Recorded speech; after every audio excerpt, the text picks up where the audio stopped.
Welcome into the DGD Podcast. As always, Robert Reynolds got a special content for you here today. Waiting for five-star defensive lineman Elijah Griffin out of Savannah Christian in Savannah, Georgia. With that being said, we wait for the announcement.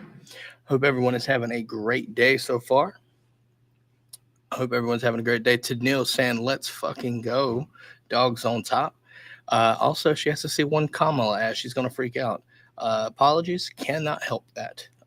Just going to leave that there. Hope everyone's doing good. G-Dog524 in the building saying, go dogs. Let's jump into this first things first. You have probably the best defensive lineman in this class in the 2025 cycle.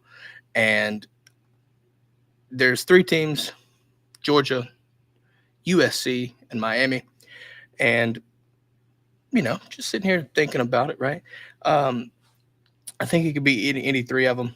But at the same time, right, I've got, in my opinion, we're waiting on Georgia, right? Let's be serious. I think he's going Georgia. But while we wait, we'll read your comments. Let us know in the chat as well where you think he's going. Do you think he's a dog? Do you think he's a cane or a Trojan? Let us know. Let's do this. In the meantime, Georgia, 5th ranked right now, according to On3. If Elijah does commit to Georgia, one would have to assume that class ranking goes up, if you will. Definitely think that, let's do this. I think he'll bring a lot to Georgia. Definitely think he can bring a lot to Georgia. I think he brings size for one, right? 6'4", about 300, I think it is. That's legit, folks. That is legit as it gets. Simple enough there. Let's see. While we wait too, we will read some comments as well. So feel free to drop a comment. Let me know who's here. We'll do some roll call while we're at it. I don't know if there is a live stream of it, but if there is, I will find it and pull it up. If not, we will just wait for some sort of announcement, I would assume. For those curious, it should be about 1:20 when everything is starting. So we'll see what happens there. But in the meantime, Elijah Griffin, right? 6'4", 300, 5th ranked player in the country, right? According to On3 Composite. If you've watched his tape, it's freaky stuff. It's what Georgia needs, right? It's what Georgia needs. There's no question about it. And honestly, I think USC and Miami would love to have him as well. Obviously, I think anybody would at this point. No questions asked. You take a talent like that and you plug and play at that point. So we'll have to see. But in the meantime, let's see. Let's pull up some other stuff here. Let's do this. If he commits to Miami, right, let's look at Miami here. Miami, for what it's worth, a little bit lower down, 10th nationally, right? Immediately looks to me like he would be the centerpiece of the Miami class, right? You're looking at other situations where if you're looking at Miami's class, he is the D lineman to have. I think if you're looking at Miami's class, there's not a lot of D line. I think you have Dante Simpson is the highest ranked D line in their class. Micah Newton as well. Elijah Griffin, if he commits to go to Miami, would bolster that D line and honestly play immediately. Jeff Hightower says, fuck Miami and USC. Fair enough. Steve Bean, what's going on, guys? Got to go with my dogs. Hey, that is fair. Make sure you follow. Make sure you hit that like button, by the way, if you're in here. We got a poll up.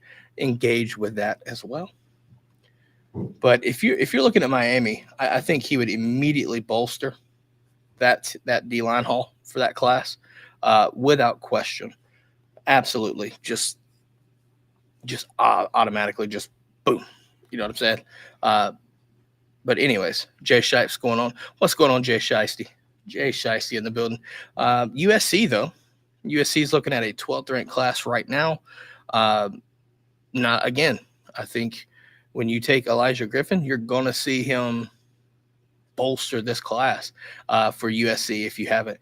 I think if we're scrolling down here, looking at the class, they don't really have a lot of D line. Floyd Buchard, I think that's how you say his name, highest ranked, and that's a 3-star. So immediately bringing, the centerpiece of that defensive line hall, if not the defensive hall itself. So obviously with those two schools, it'd be interesting to see. I definitely think it'd be interesting to see here. Jeff Hightower says, Robert, what are you taking, over or under 1.5 commits in the next 7 days? For right now, I think I'm gonna go under. But I mean, let's be honest. If I'm wrong on the under, or we not, it's a win-win for me. Like, it's a loss, but it's a win more than it is a loss. So, fair enough. Uncle Glenn in the building, Scotty in the building. What's going on, everybody? Hope you are tuned in and having fun. Let's see here. Now, I want to ask y'all's opinion. Just for shits and giggles while we wait. Would you rather have Elijah or Justice in this? I'm just curious. If you had to choose one, I know we would say both, but it makes it more interesting.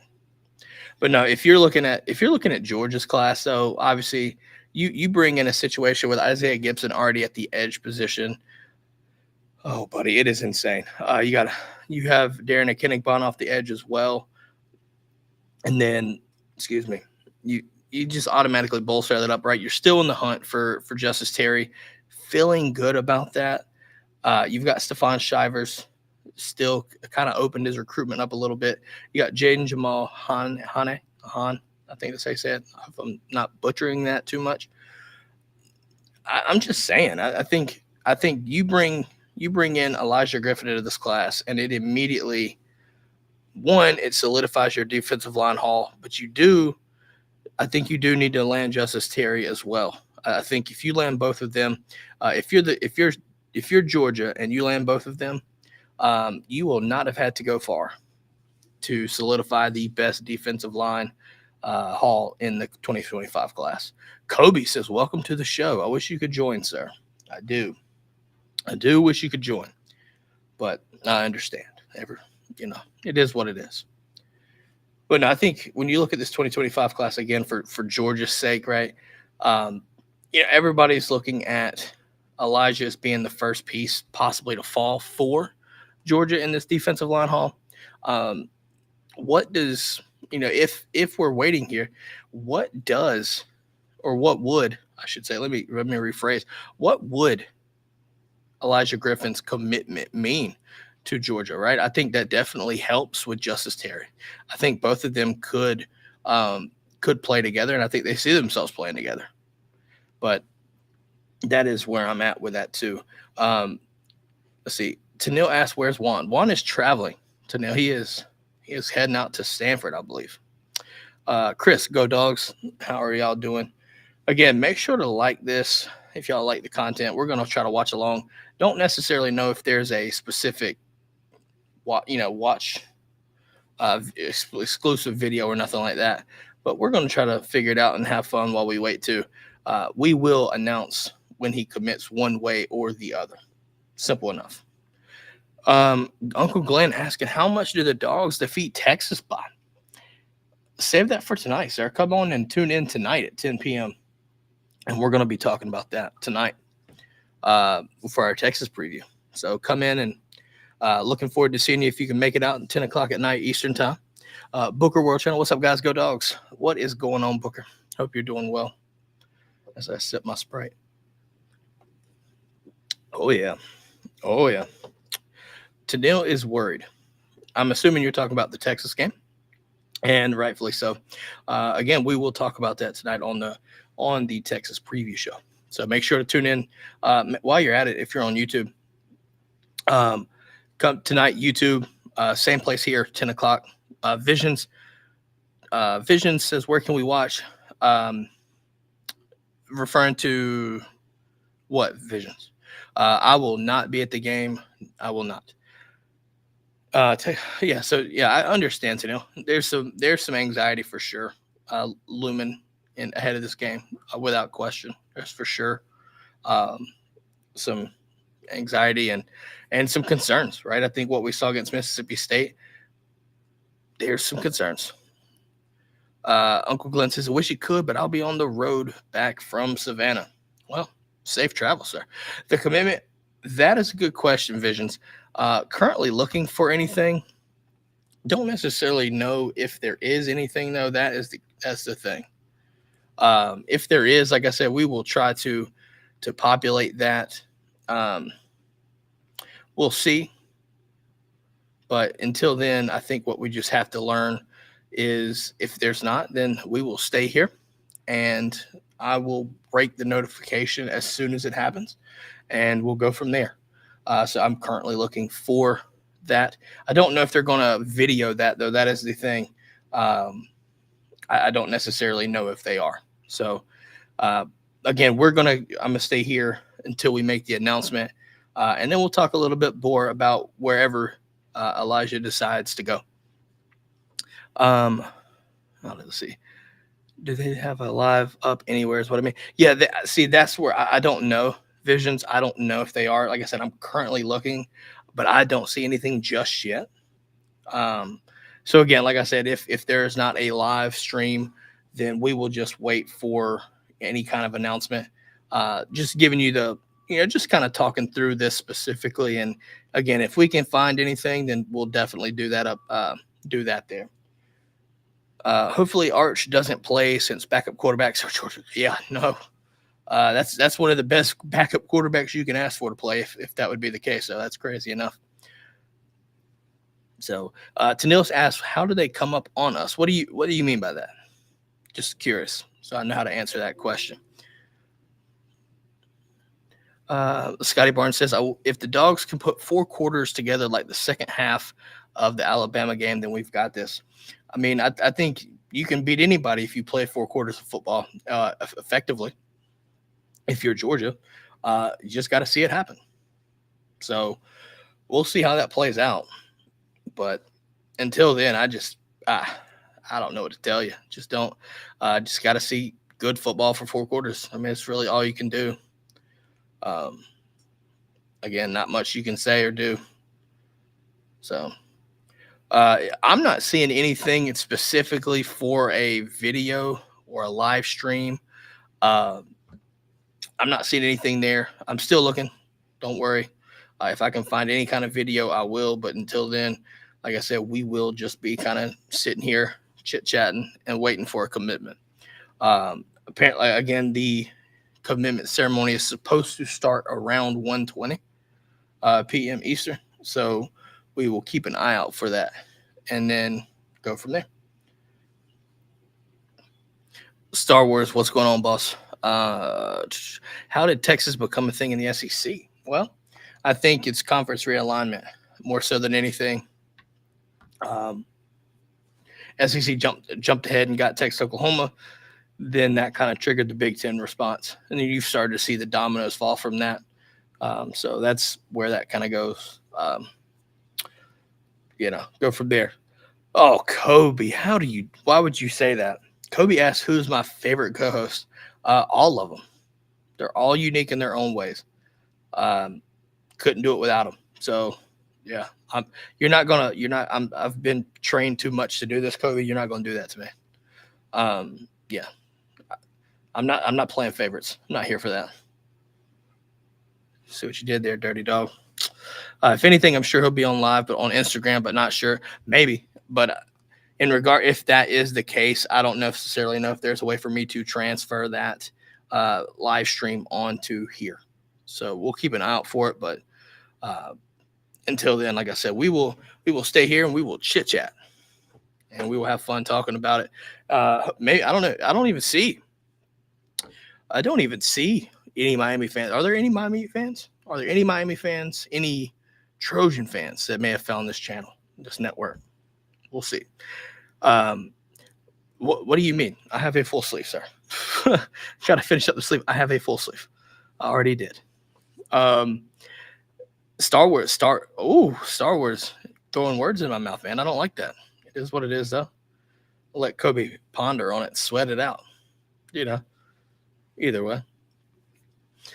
Susie says Mike Bobo's got to go with that bland offense, and Humphreys, number 12, need to go to the bench. I'll let freshman Roberts play. So I'm going to say this. At this point in time, I don't think Bobo is the problem more so than the defense. Now, to that second half there, I think Ellis Robinson will play more.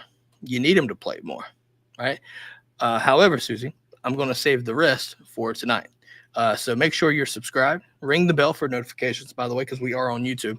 And then 10 o'clock Eastern, we'll be on and we'll preview the show, preview the matchup tonight. So make sure, again, if anybody like and subscribe. And like I said, we're talking Texas football tonight. So make sure you're subscribed and ready for that. Oh, wait a minute.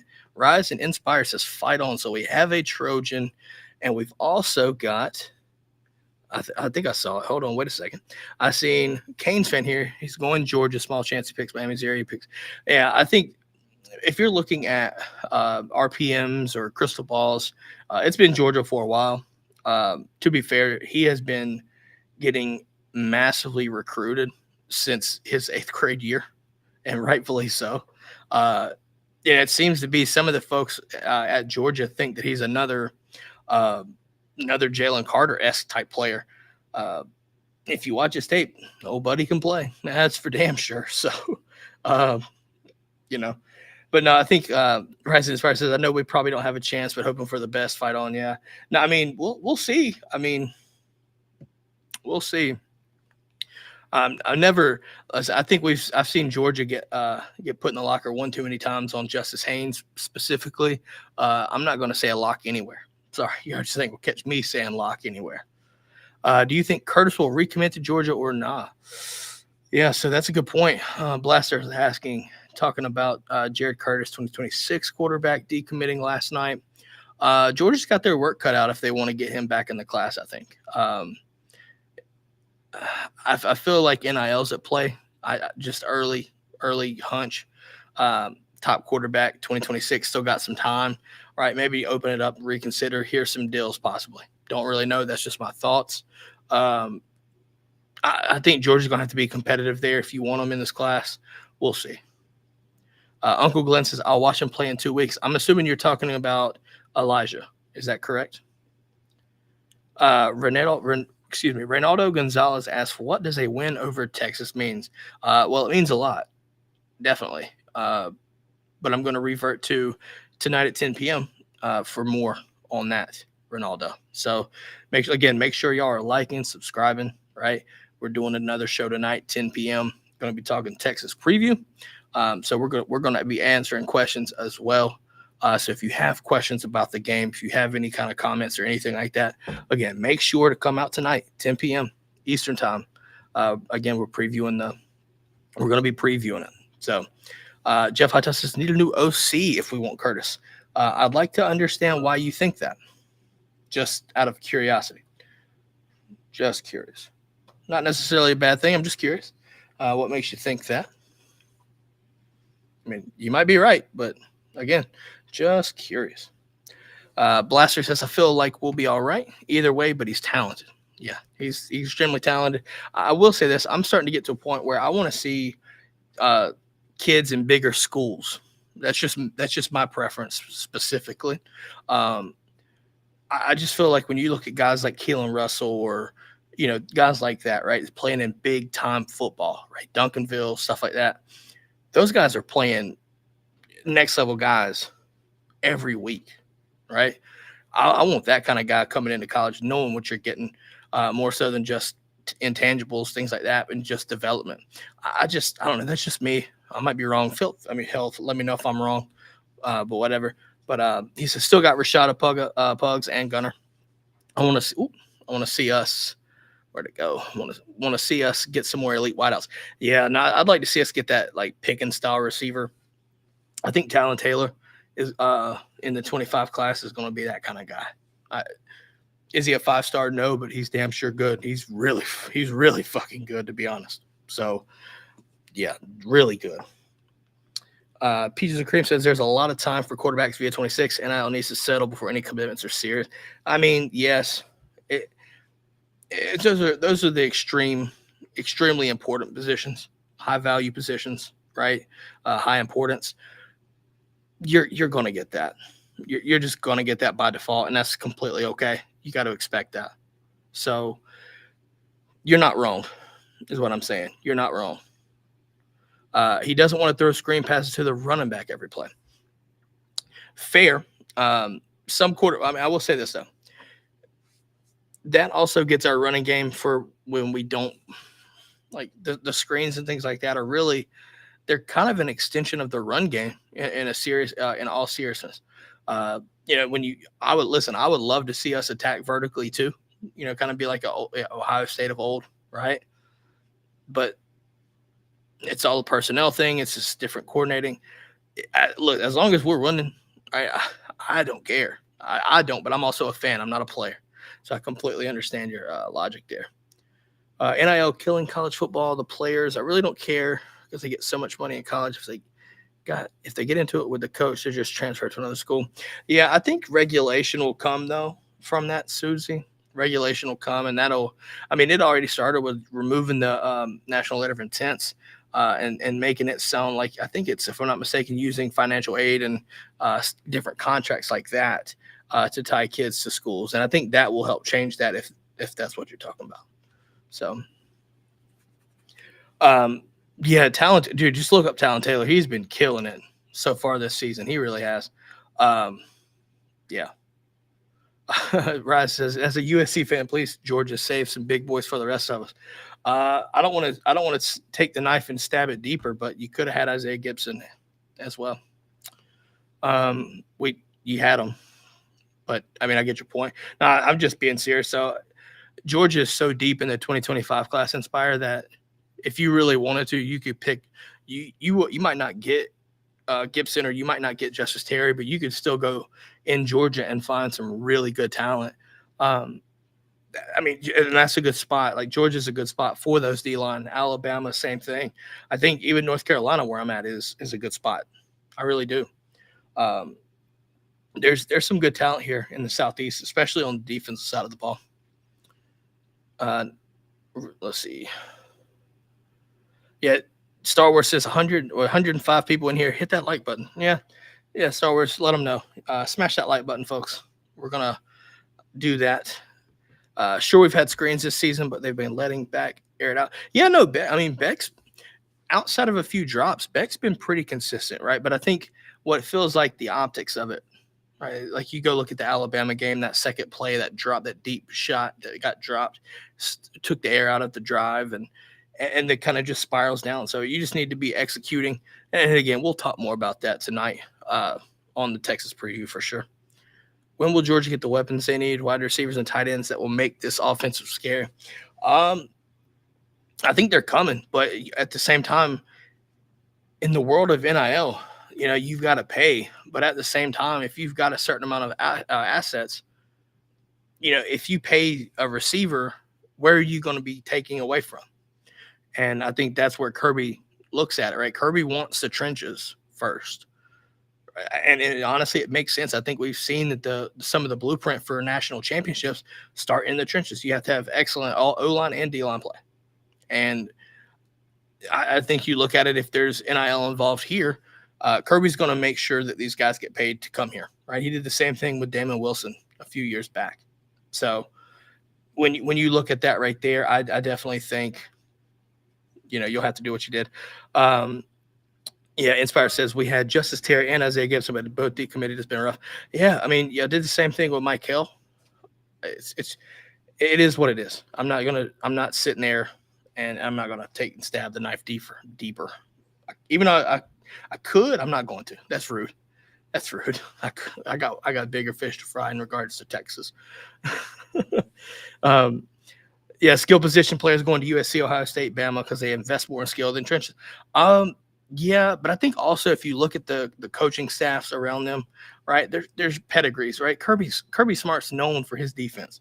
You're looking at Sarkisian. You're looking at um, Lincoln Riley, right? Those guys are obviously predicated toward offense.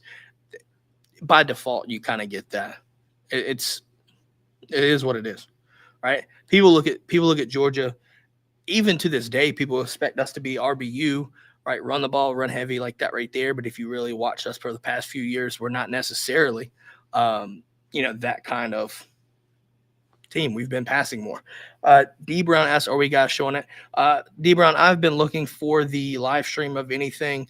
Don't see anything, so there's nothing for me to show at this point in time. We will be talking about it whenever it announces. We will break the news, and then we'll talk more about it. But until then, I have no access to any kind of live stream. So we're just sitting here talking it out and then waiting to see. Just go from there. So, yeah, you can't. Ain't nothing much else to do in that regard. Ronaldo says not Georgia related, but Tony Bennett mentioned today NIL is the reason why he retired. Yeah, I mean, you see Coach K. Coach K's been doing it for a minute in the world of basketball, but yeah, I mean, it's happening. All right, you're going to lose. That's why I think regulation is coming. Because if you're not careful, you're going to burn out coaches and you're going to lose your top talented coaches too. So that's the thing you got to pay attention to. So I do think you're going to see some regulation. So Knuckles, Robert Knuckles. What do you mean?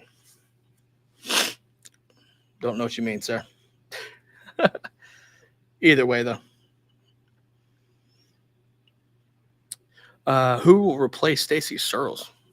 I haven't heard anything about him leaving, but don't really know, I guess. I mean, I would assume somebody would, but I just don't know. That's too early to know, and I'm not going to do that, I guess. But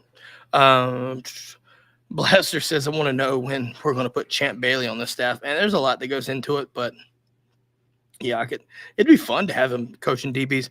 But again, just because you're a good player, right? MJ is this example, right? Just because you're a good leader and good player doesn't always translate to being good coaches and stuff, right? Or a good manager specifically or whatever. On your sleeve. Yeah, no, sorry. Can't do that. Looks like Row 60 will do their call-in show 9 a.m. tomorrow. That would be fun. We'll give a shout out to Row 60. Go tune into those guys. Do that. Go tune in. WAP says he's live. Yeah, so with that being said, I can't necessarily transfer this. I'll try. Hold on. Let's see if I can do it. Bear with me, folks. Maybe. We'll see what happens. I'll give it a shot. If I can get it up. We'll see. In the meantime, Ronaldo says, so excited for the game tomorrow. Yeah, it should be fun. Definitely. Sorry, I'm trying to get in and get situated and see if I can find it and share the screen. In the meantime.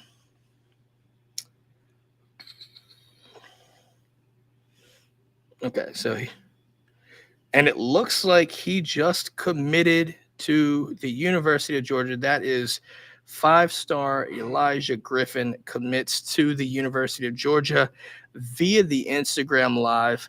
Apologies for not getting that up in time. However, Georgia does land Elijah Griffin.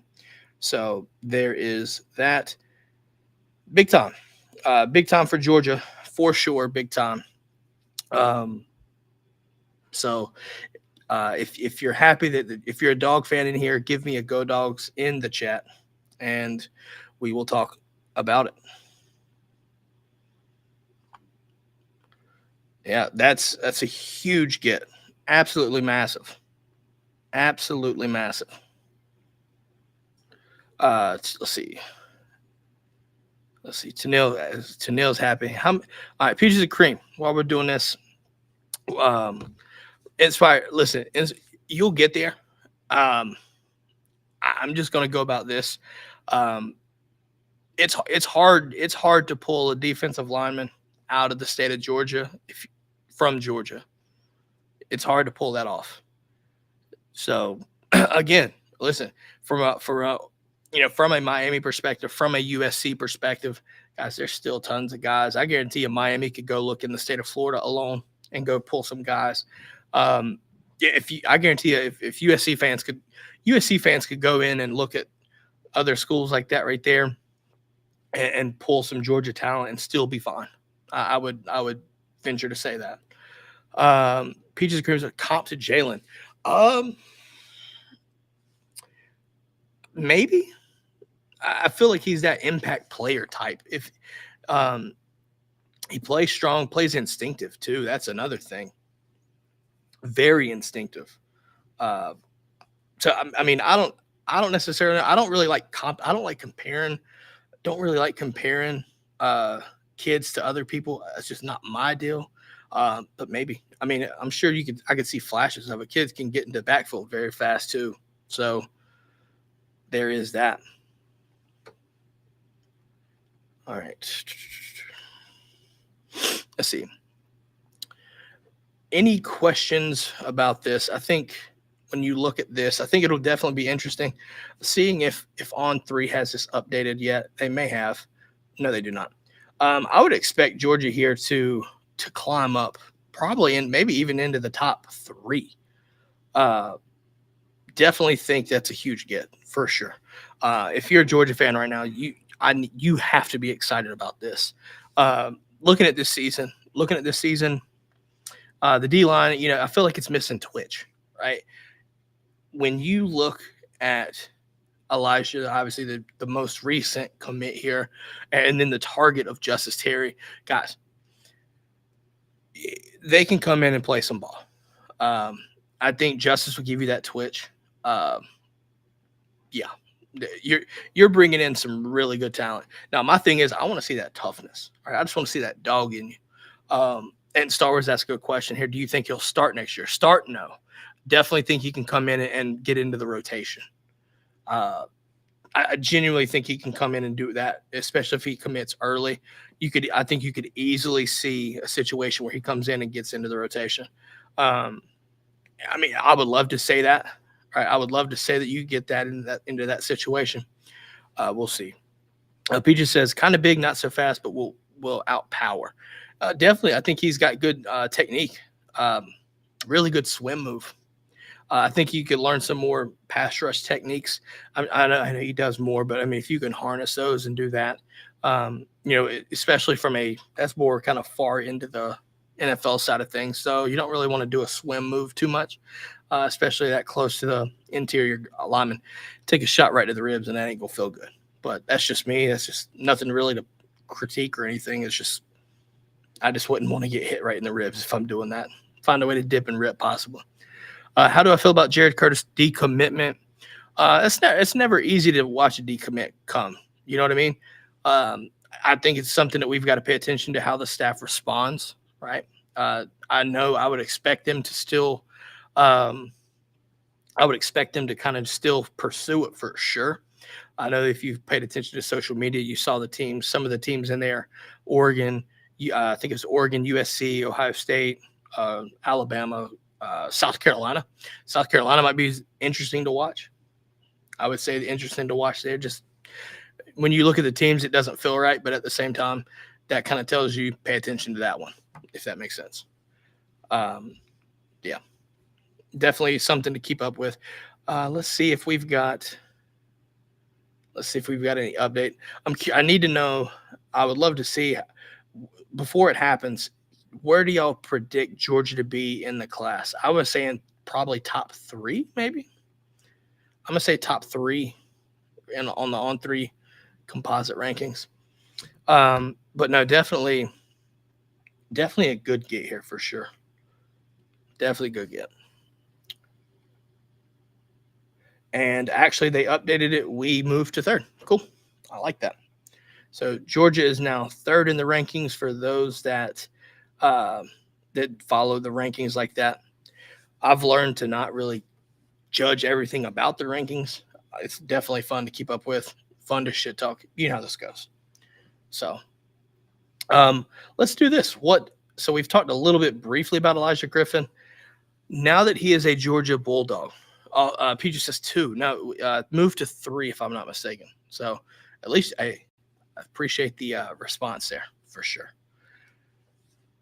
All right, so now you have the top ranked commit in your class. Okay, I'm excited as shit for this. Let's be honest, we're fans here. I'm excited as hell for this. If you're not, I can't help you. That's like that is a huge get on the defensive line. Huge get. Regarding tonight, what time and who do you have on the lineup with you? It might be me solo, possibly. So there is that.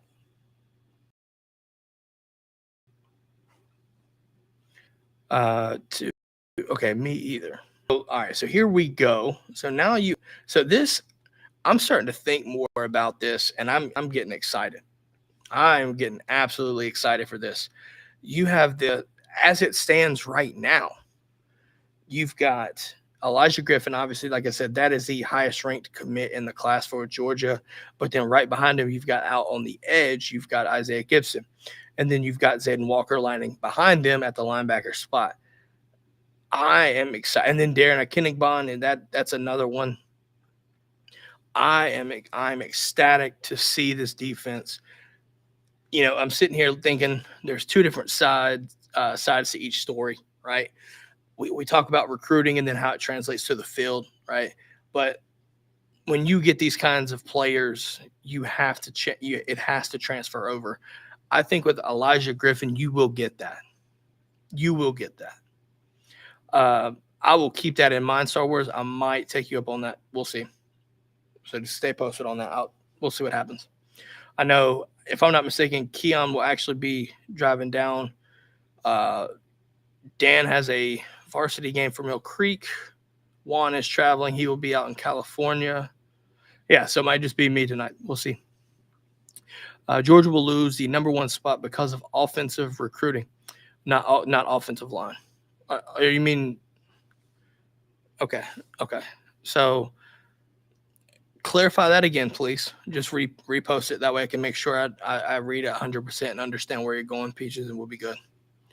But no, I think you look at – if you're talking about offensive line, I think you have to understand the offensive line haul that Georgia had in the last cycle. It's insane. There's tons of bodies. And also keep in mind, you got Ja Jackson, right? Massive 6'10". You've got him as well. So that offensive line room is insanely deep, right? However, I'm going to throw this and say, I think that we can benefit easily by having those guys and helping the defensive linemen out, right? We look at it. Oh, okay. So you're talking about so we lose a number 1 spot because we don't have like receivers there and stuff. Keep in mind, I think we're not necessarily done at receiver. Historically speaking, under NIL, you've seen Kirby kind of go to the portal for that. My preference, I would love to see us be more competitive in high school. When you look at other teams around us, man, especially Ryan Williams, Jeremiah Smith, dude, those are 2 of the best receivers in college football right now, and they're both just coming out of high school. I'm not sitting here and want to hear anyone say Ryan Williams is 17. I know, please.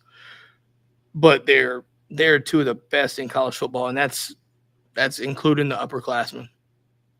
So if you see those kind of generational talents, those game-changing style receivers and skill position players, go for them. Just go for them. Like Usmane Kroma, right? I'm looking forward to that. Just seeing some highlights from him, it is fun to watch. It's fun to watch. The potential's there. The recruiting is fine. Now you've got to put it on the field and coach and develop, right? But we're kind of getting back to Elijah, though. This one will be one that I think, will come in and make some way. I think you have the potential to make some waves with this. Yeah, very, very good. Um, yeah, very good there. Any more questions, folks?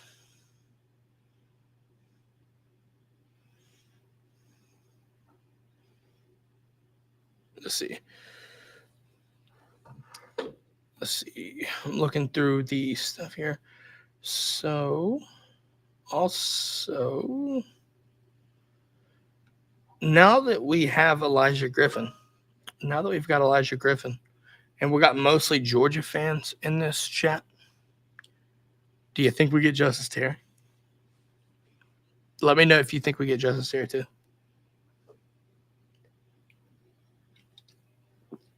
I'll wait. I'll wait. It's deserving. I'll wait for it. I think so, for sure. I think things are getting more competitive. I know he's going to be at Texas, if I'm not mistaken. So there's that. But at the same time, this D line, now that you've got Elijah in the fold, this has the making to be a special class, just for what we need, for sure. And the good thing about it is Georgia's taken advantage of how deep this 25 class is in the state of Georgia. In the state of Georgia, this class has been extremely deep, and it's been something that it's been talked about for a few years now, even back into the 22 and 23 classes. This has been a deep class. Peaches says he's got his fingers crossed, but he doesn't think it. He thinks he's going to Bama. Bama would need him for sure. Bama could definitely use him. I think Georgia, again, though, Peaches, we've talked about Elijah. We'll talk about Justice briefly. Justice is a dude that you got to keep out on. You've got to keep him in state. You cannot let him go out of state. Just absolutely cannot. Just cannot do it. Cannot let him go. But getting back to it, again, 2025, like this 2025 cycle for the state of Georgia is ridiculous. It's just ridiculous. You got Elijah Griffin, Isaiah Gibson, Zayden Walker, right? You've got Elias Williams, Usman Chroma, Cortez Smith, Juan Gaston, Todd Robinson, Jonte Gilbert, Ethan Barbour, Mason Short, like Thomas Blackshear, Donnie Glover, Landon Ralden, Bo Walker. You still got Stephon Shivers, even though he's out of Tennessee, actually. But you just hear all those names, and it's insane. Again, that's Kirby and the staff really harping in on the state of Georgia. You really have to be on it in this state right now. If we're looking at state of Georgia rankings specifically, the state of Georgia rankings, it's crazy. It really is. But no, again, you're looking at, right, you can't hold everybody down if you're Georgia, but you have to, right? And if you look at it, you have Elijah, Justice is predicted, right, where he hasn't committed, but you've got four of the top 10 and 5 of the top 11. And you're also continuing to try to work on possibly flipping CJ Wiley, right? That's a big deal. Right? You're not going to go perfect. You're just not. Unless you're LSU, maybe you push for trying to get the most of the top 10. Georgia's just too deep you're just not going to get everybody. Right? And maybe a situation where Georgia doesn't even go after a specific player. Right? I don't think they went after Josh Petty like that. But again, getting the players that you need that are at the top in your state is more important to me. You're just keeping them in state, keeping those relationships. Guys, Elijah has a teammate in the 2027 class, and he's insane. He is absolutely nuts. LaDamian Guyton is his name. If you haven't paid attention to him, go look. The kid is a freak. It's so fun to watch. It is absolutely fun to watch. But I mean, if you again, getting Elijah Griffin, maybe that helps now with LaDamian Guyton from 27. I know it's 27 class, and I'm not wanting to get too far ahead. But again, this state is insanely talented. Georgia is an insanely talented state for football. So you have to capitalize on that, right? Getting Elias might help there. I'm not saying it will, right? I'm not saying it will land him 100%, but I damn sure would say that it gives you a decent shot, if not already. Because in the 27 class, just in the state of Georgia, you've got LaDamian Guyton, David Jacobs, that's another one, KJ Green, that's an edge rusher. So you've got guys, this is way too early, but those three guys alone are in the top 12 right now. Again, I'm not gonna sit here and try to push rankings on 27 kids because it ain't even close to time for that. But still, CJ. Okay, so Peaches says I would argue CJ Wiley is the biggest take. I wouldn't disagree with you. I would argue that or Talon, Talon Taylor. I'm telling you, if you haven't looked up Talon Taylor, do it. Buddy is dicing shit up. It's insane. So there's that. I will say that. But yeah, no, it's just you look at the state of Georgia, right? And I'm going to say this here. That North Carolina, folks, I think you might be surprised. North Carolina might be providing you some Georgia Bulldogs in the class of 26. Listen, just join our fourth wall over here, and you'll understand because I'm going to start putting in some intel together for that. For some names in the 26 class just from North Carolina that I feel like have a good shot or a good chance to get recruited heavier, right, from Georgia. But there's a decent list. I want to make sure that everybody sticks around. I need everybody to stick around and share this back out because we're about to have a special guest on. Surprise, surprise. Stick around, share this back out, get your friends in here, because we're about to have a special guest on and we're going to get in depth with it. And I think we'll have some fun with it. So make sure, first things first, share this, get it out, get it to your friends, get all your Georgia friends. Guys, we're about to have a serious guest here that's going to help us dissect this commitment.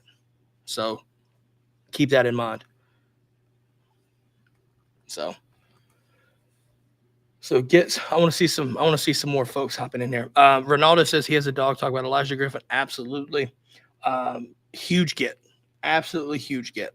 Again, you get a top 5 player in the class. That's a huge get. There's no sugarcoating it. That just is what it is. So how about them fucking dogs? That's what I told him. I'm just going to tell you that. So simple enough, right? Simple enough. Let's see. Let's get some more numbers in here, folks. Let's get some more viewers in here before our special guest comes in. Let's welcome them. Let's welcome them in with warm arms, because trust me, you're going to want to. And we'll honestly open it up. So just to kind of preface for those listening and watching, we're going to open up as well some Q&A possibly. We'll do that as well with the special guest. So if you've got any questions, regardless, drop them now because we will be able to get to him once he comes in. Surprise, it's a he. So giving you a heads up. So if you have any questions, feel free to get them out. But while we're waiting, hit that like button, subscribe, share this out. It's all free, right? You ain't got to pay anything. but it definitely helps the show. It helps the network in a huge way. So we obviously appreciate everyone for being here, for liking everything, for liking the show, subscribing. We thank you for that. Definitely looking forward to tonight's show as well. Should be fun. Like I said, we're talking Texas tonight. So if you've got questions for that game, we'll be answering those as well. All right, Ronaldo, I'm gonna save that question. I definitely think that would be an excellent question for our special guest. So I'm keeping track of these. So don't feel as if I'm forgetting anything. Okay, I'm not gonna forget about that because that's a good question. Again, make sure to get your questions in. As we bring in the man of the hour, Dogs HQ's Jeremy Johnson. Jeremy, what is going on, sir? How are you? I'm good. How you doing? I'm doing well. I think all of us are doing happy too now. After that big kind of announcement right there. Yeah, that was a very, very, very, very large one. It's figuratively and literally. Literally. Yeah, Yeah, literally, quite absolutely. literally. Let's first things first. Top 5 player according to the On3 composite. The highest ranked member in the class for Georgia. If I'm not mistaken, you've seen him on the field personally. Oh yes, I've seen Yeah, him. I've seen I him figured you would 3 have. times. Yep, Yeah. watched him 3 So- times up close. So I want to preface this because I think you understand where I'm about to go with this. Seeing highlight tape and seeing him on the field, way different. Way different. I can say the same thing for Bryce and some other guys at Grimsley. Light years different. From your perspective, what is Georgia getting with Elijah Griffin? A very big, very athletic, very physical person. I mean, he's very violent, very physical. He's got long arms. I mean, anything that you could think of when you try to when you go in Madden or College Football 25 and you pick a character and you start trying to create a freakazoid that played the 3 technique and the 5 technique. Elijah Griffin checks every one of those boxes. He's a good person. Every time I've seen him and talked to him, yes sir, no sir, comes from a very good family. I believe his mom's a police officer or something now in Savannah. So he's been raised really great. He's got a lot of good support around him. So this is a complete package player. He's one of those not one of the trendsetters, but a culture setter. And I feel like Georgia could use that though, Jeremy. I really do.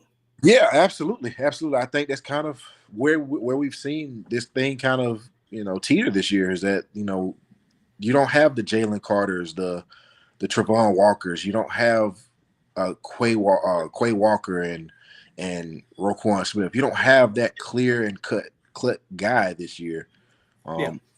There may be a few that emerge, but when you start signing guys like Elijah Griffin, that's kind of what you expect out of him. I think he'll play early. He has a chance to help them immediately, and in a couple of years, he could be one of those voices of the locker room at Georgia. I answered this earlier. There was a question from a comment earlier asking about will he be starting next year, and I don't necessarily see him starting. I do think he does get into the rotation. Oh, absolutely.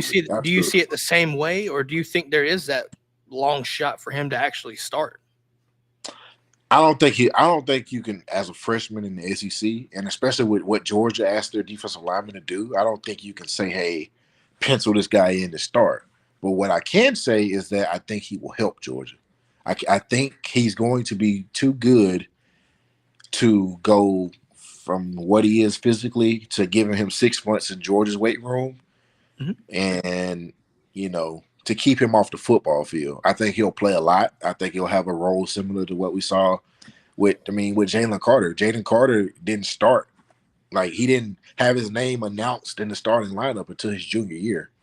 I mean, he played a rotational role. I think that's what Elijah Griffin will do at least his first year. I'm with you 100%, Jeremy. I think with the expectations, especially, it's harder for guys closer to the football to play as freshmen than it is. The farther out you go, the easier it is, really. And he's coming from a small private school as well. This is not a guy that plays in 7A. He plays in, I want to say it was 1A at one point, but now I think it may be 3A. But he plays at a private school that, the competition level isn't what you would see at Carrollton or Buford or some Milton or some of these other places. So that's he's going to have an adjustment just with the players that he's playing against. I definitely think coming in, I know we've had some other questions as well, talking about the offensive line and looking at Georgia's class as a whole. I genuinely think, getting him on campus, I would assume he's looking to enroll early. It seems to be the trend for a lot of guys anyway. The fact that you can get him into bowl practices early, right? That's just something that I feel like Kirby and the staff are really pushing for guys to do. Gets them more developed faster, more opportunities, more reps, everything, right? It comes with it. I would assume that you look at the guys like, Ja Jackson, Michael Uni, right, Daniel Calhoun on the offensive line, getting him reps against those guys every day based off of what, compared to what he's been giving at Savannah Christian is going to possibly develop him even more. Yeah, absolutely. Absolutely. Because those practices are, some of those guys will be some of the best players you'll play against. And him coming in as a freshman or mid-year enrollee, most likely he'll be a guy that helps you on scout team. So he'll be going against Michael Morris and Monroe Freeling and Xavier Truss. Like, he'll get reps against those guys. And yeah, I was about to say, that'll be huge for him. I think people overlook the importance of scout team just simply because you're going up against the ones. Like, you're not doing Georgia's schematics, but you're still getting reps, especially in the trenches. Trenches are a little bit different, right? Like, you might do a specific stunt that you're not going to do on Georgia's staff or on their scheme, but you're still going up at one-on-one against some of the best offensive linemen in the country. Yeah, So absolutely. from a developmental standpoint, you could see that, kind of almost hit exponentially depending on how he takes it, whether he takes it serious or not, right? Yeah. Based off what you're saying, it seems that he's a strictly business type guy and keeps his head down and just grinds. So I'm looking forward to that as well. As we kind of, Jeremy, we got another question here. Got a couple questions here. Let's see. Armando Black asks, how much improvement do you see from our defense in 25? Like, how much improved do you think our defense will be in 2025?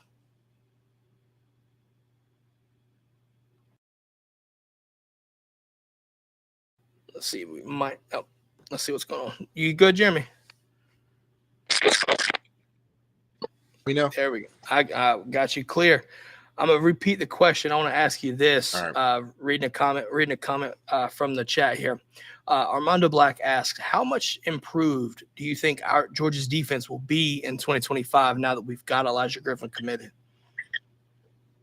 Kind of hard to compare, but do you see this offense or defense being better? Yeah.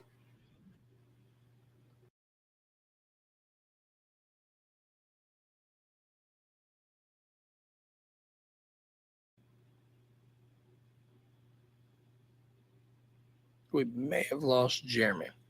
We'll see. I think he might have lost some connection issues there.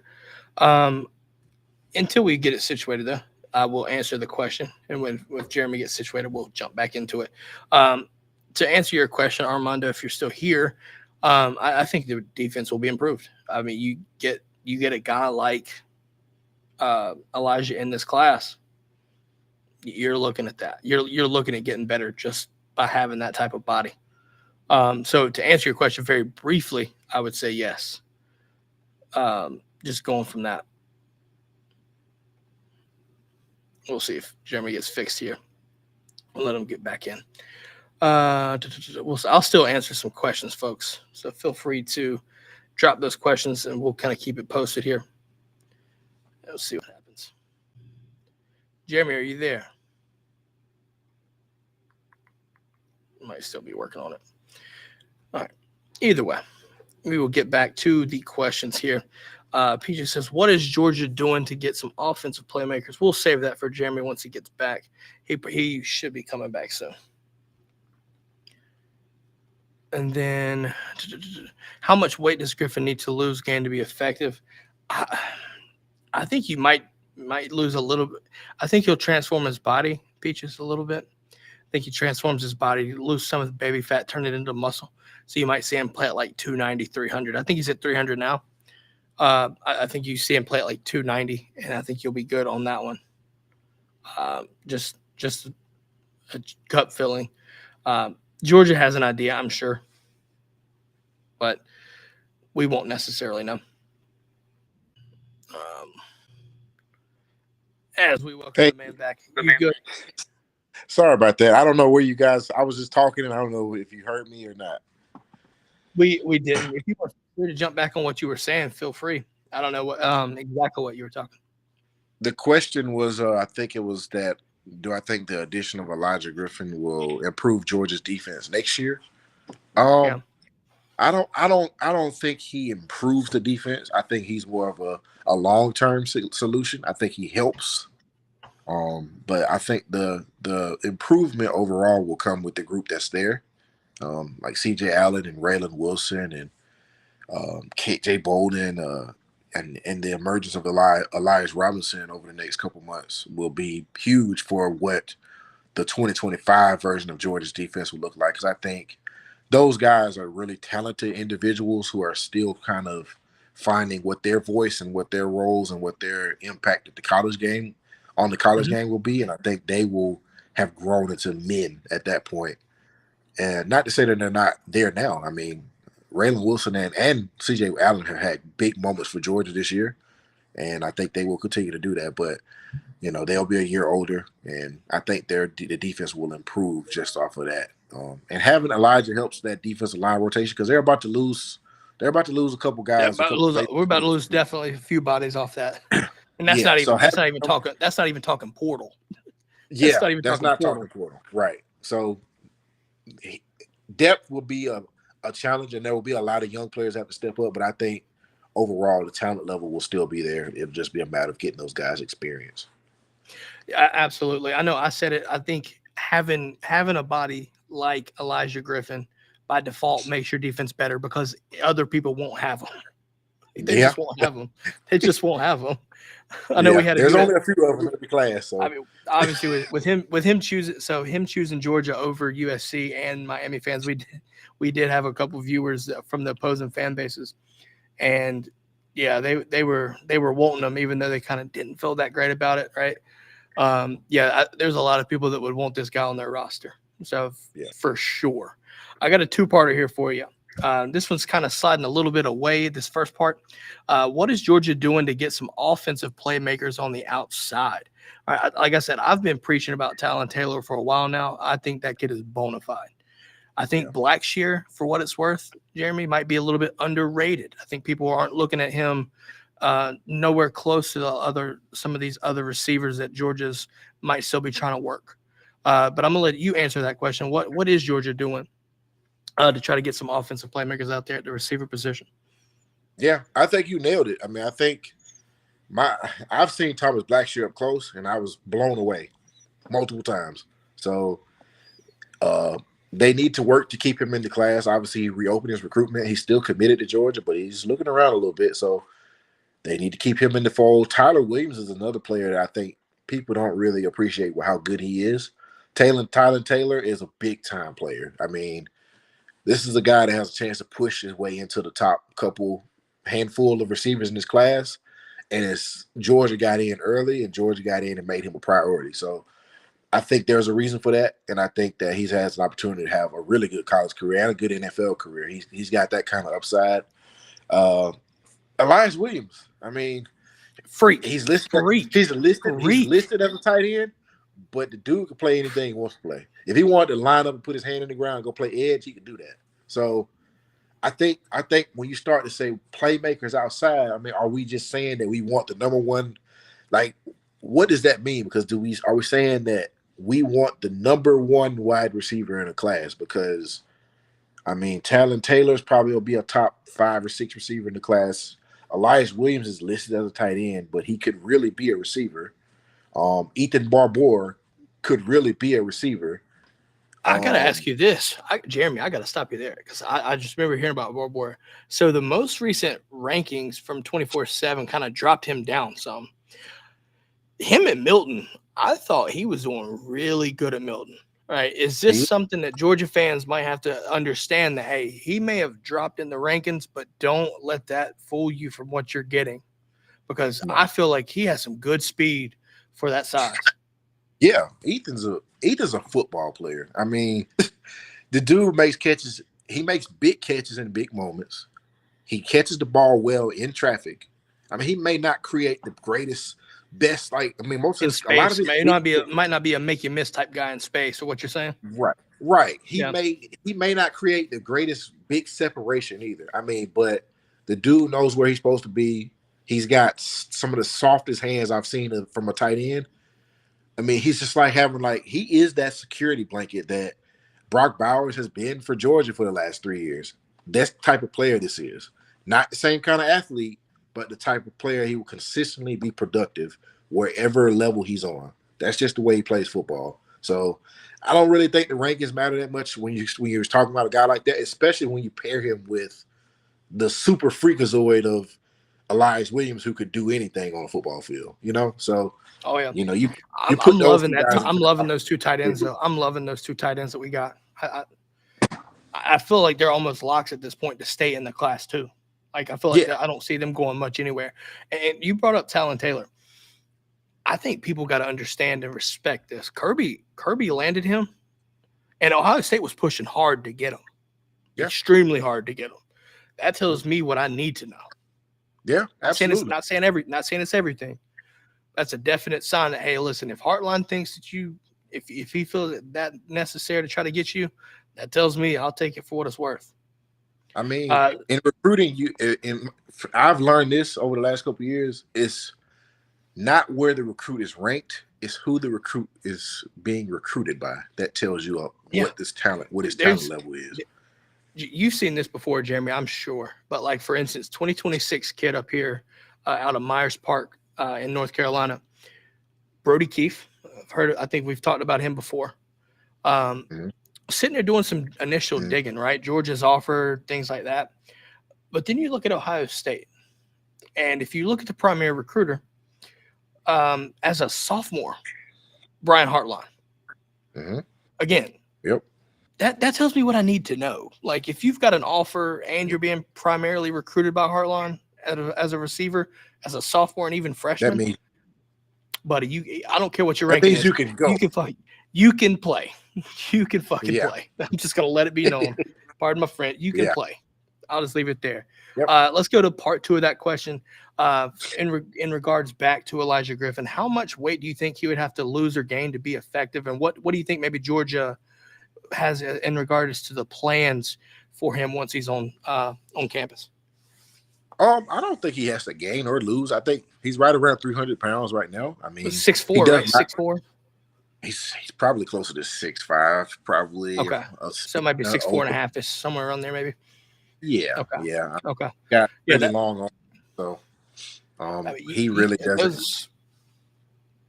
Those sounds like good measurables too to kind of pitch in there.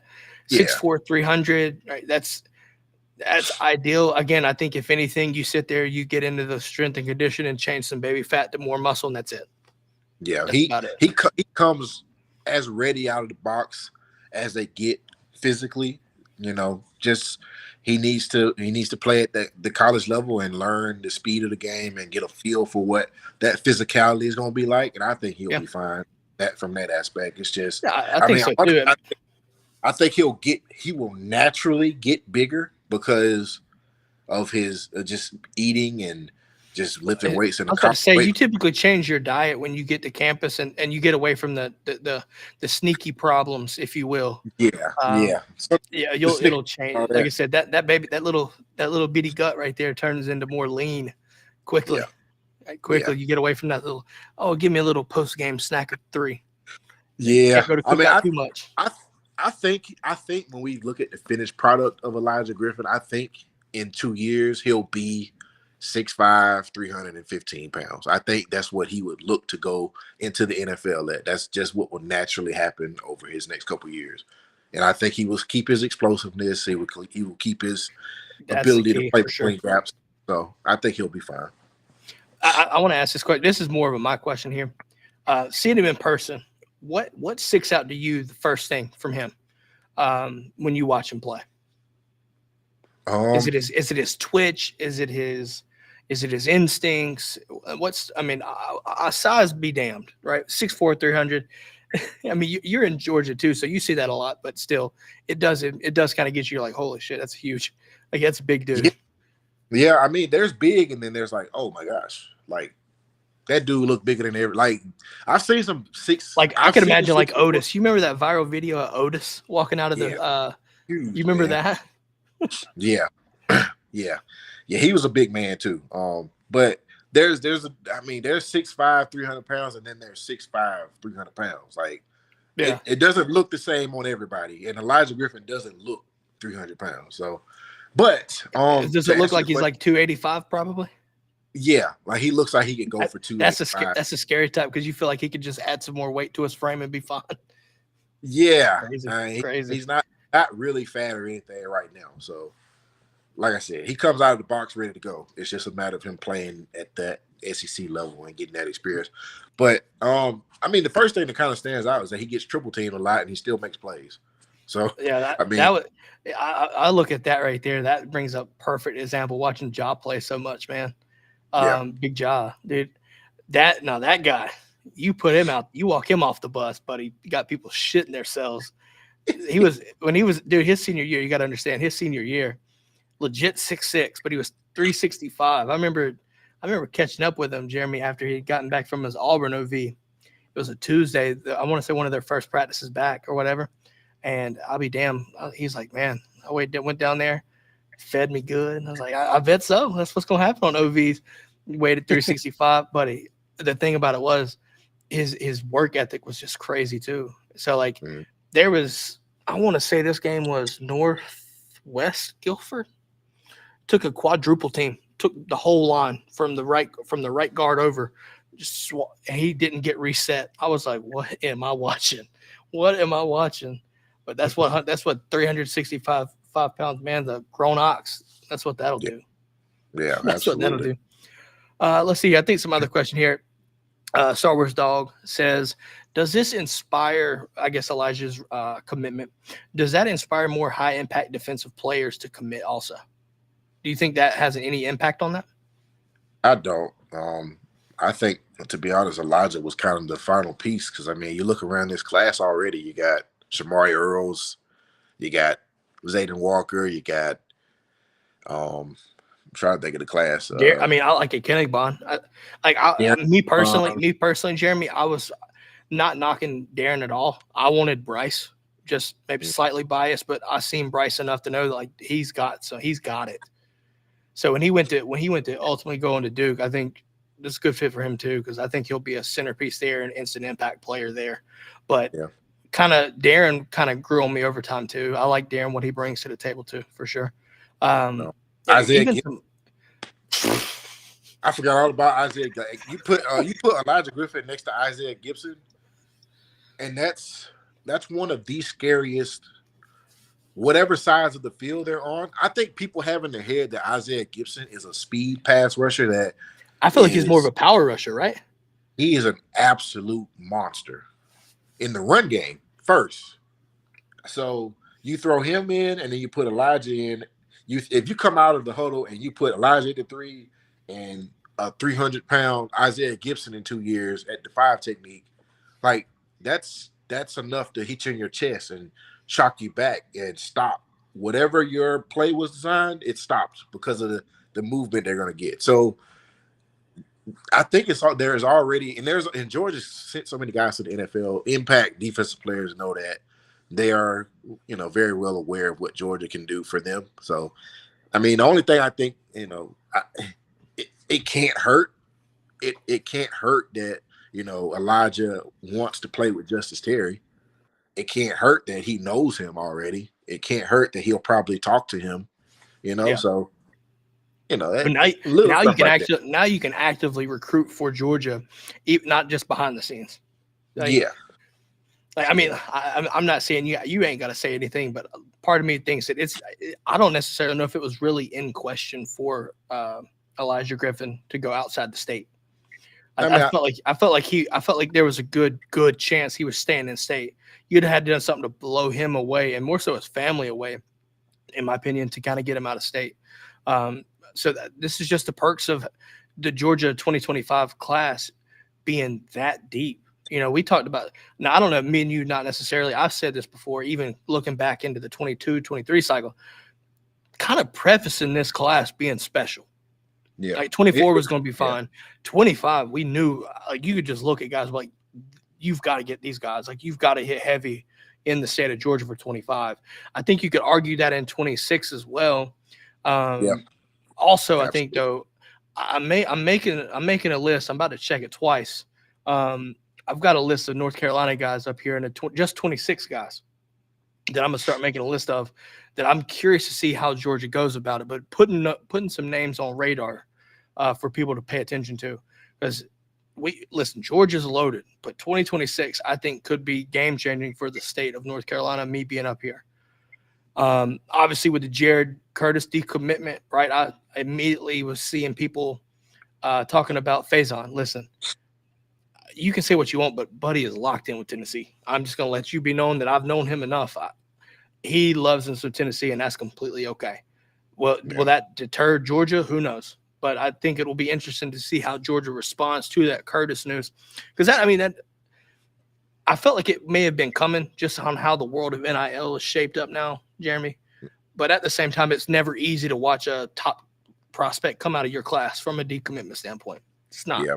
Especially at the quarterback spot. And it's so unusual now at the quarterback spot. Usually quarterbacks, once they lock in, they stay locked in for a time. Yeah. Or it's sudden flip. There's not a whole lot of, like, the Deuce Knight thing was the longest I remember there being. Because you were just like, people knew about it almost. It was like, come on, just drop the note, man. Just drop the note. Right. Simple enough. It was one of those that was like, it happened so over such a long period of time that it was almost assumed.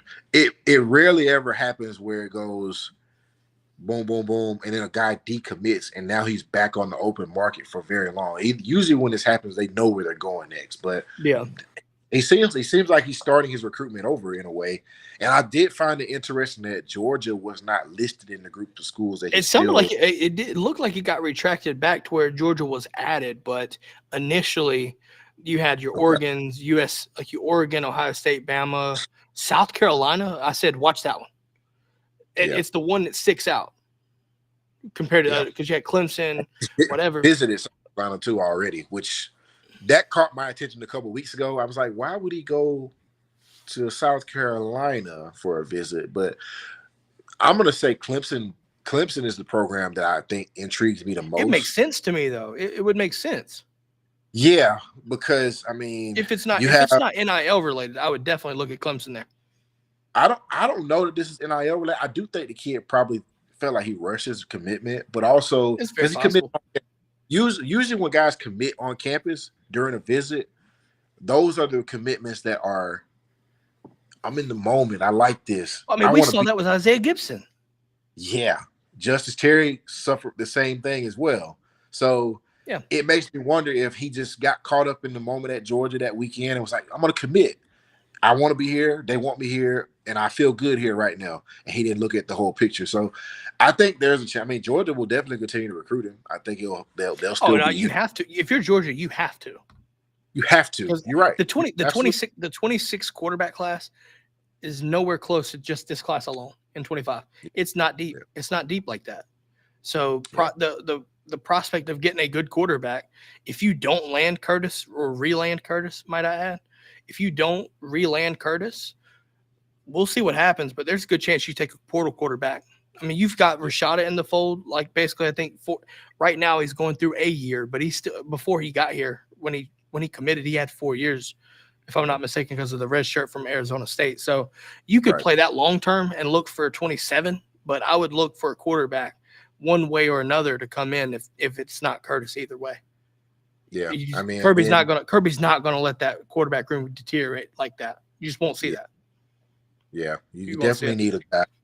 Especially when you were considering that you had two guys in 2024 and you only ended up getting one of those guys, and then Ryan Montgomery's coming off an injury, so You you're don't not know going what to you're have going him. to get. I mean, not in a bad Yeah, way. You're just not going to know what you get because it's coming off that injury, like you said, and it's speculatory at that point, right? When the kid's coming yeah, off an injury, right? Because it's about planting the throw and stuff like that. Like, you talk about running backs with knee injuries and skill position players. That's one thing, but a quarterback, being a former one, your leg, you don't even think about it, but your legs are really important because yeah, some quarterbacks lean through and plant or drive through with a leg or whatever.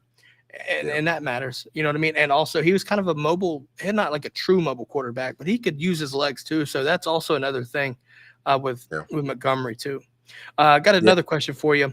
I'm going to kind of alter this a little bit. Star Wars asked this question.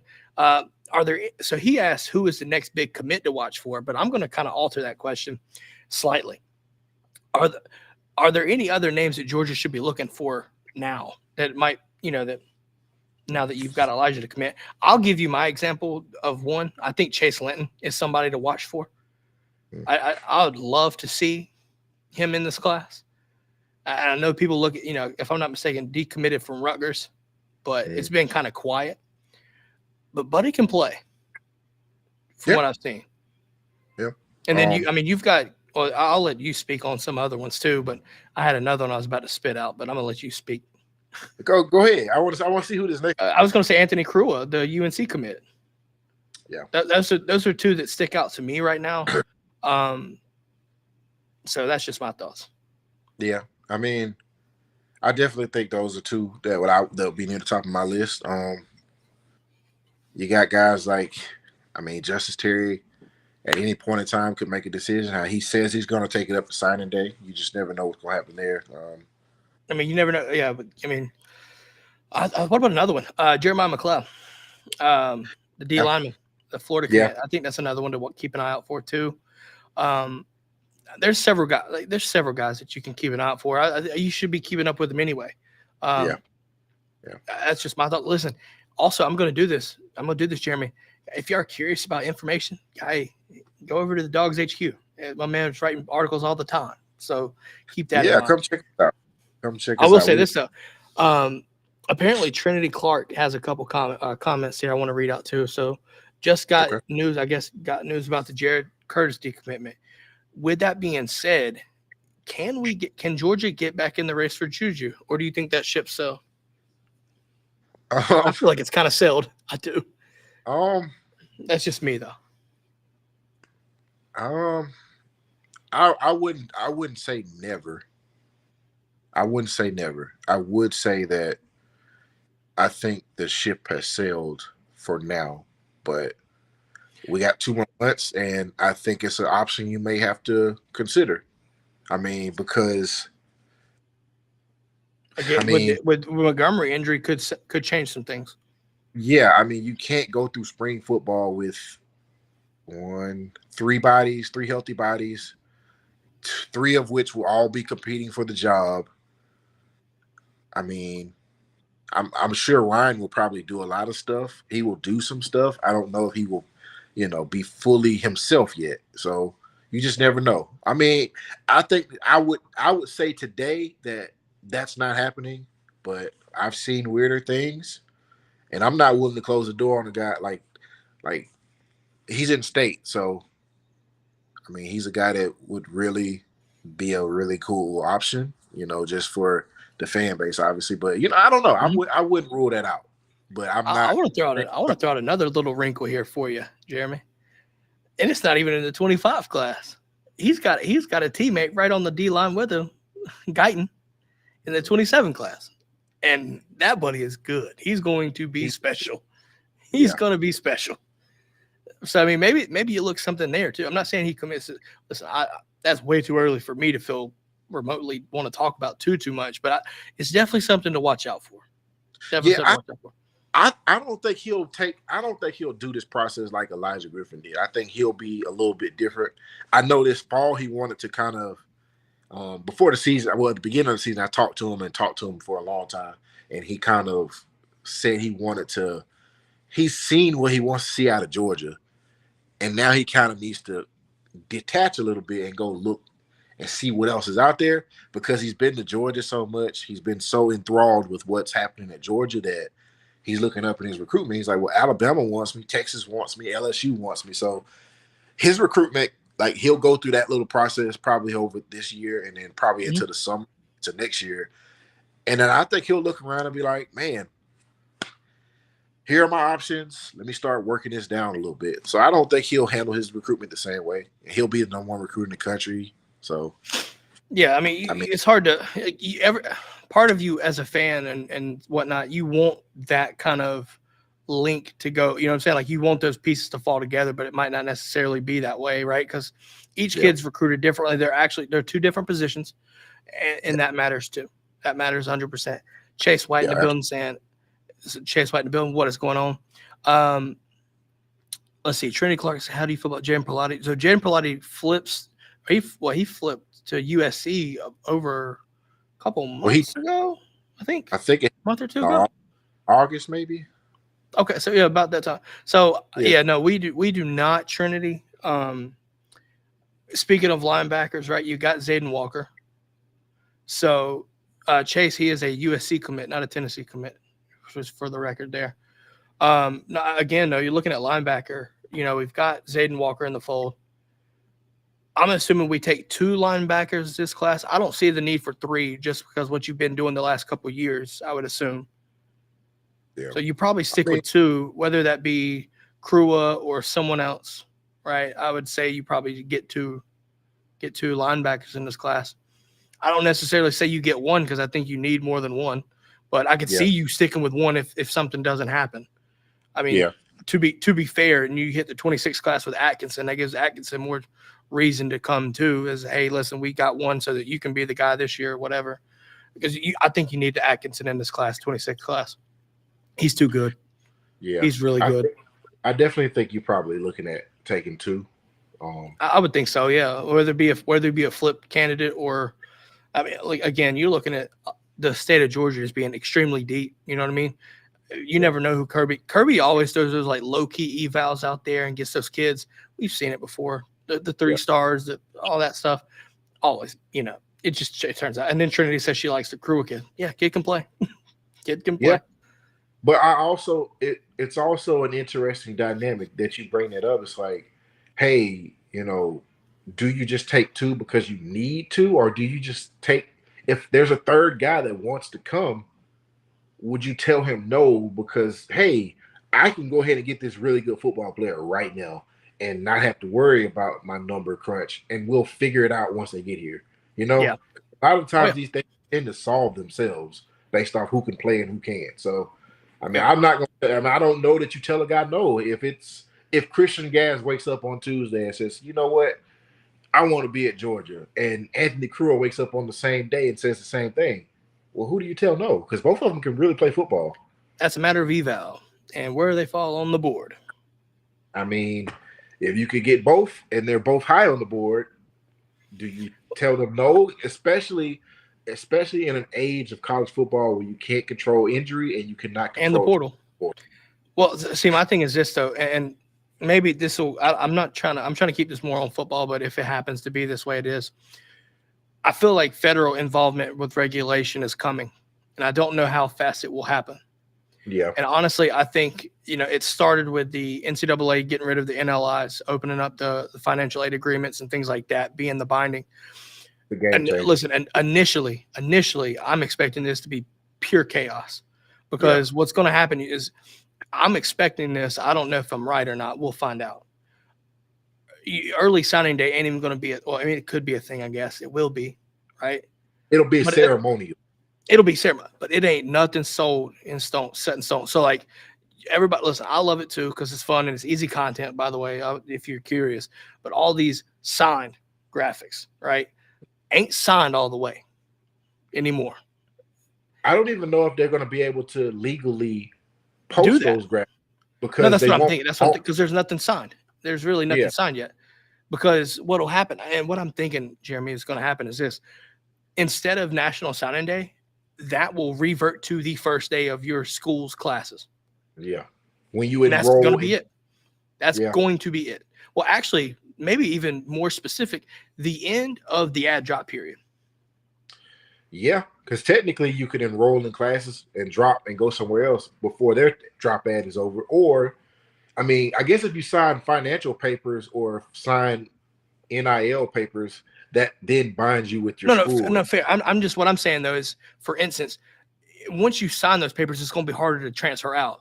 What I'm saying Right. is, you might not see a kid on the first day of class show up. You might see him the third or fourth day show up in the class, enrolled and financially, and then at that point you assume that the financial aid and the stuff is done at that point. That's where I'm at. So what you're Shit's about saying to is get that wild. Shit's about to get wild.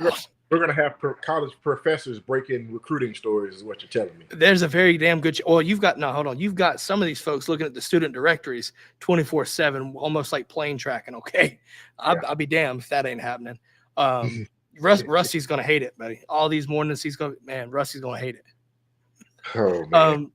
I feel sorry for Rusty because it's about to get like that too. Let's see. Trinity also asks, how do you feel about our safety group? Do we need more help at safety or corner in the next couple classes? I think, again, I'm looking at the DBs in this class. Shamari Earls, I think Shamari Earls is going to be really good for us. I think maybe not as a freshman. I don't necessarily know, but I think as a sophomore, you might see him start to work his way through that room.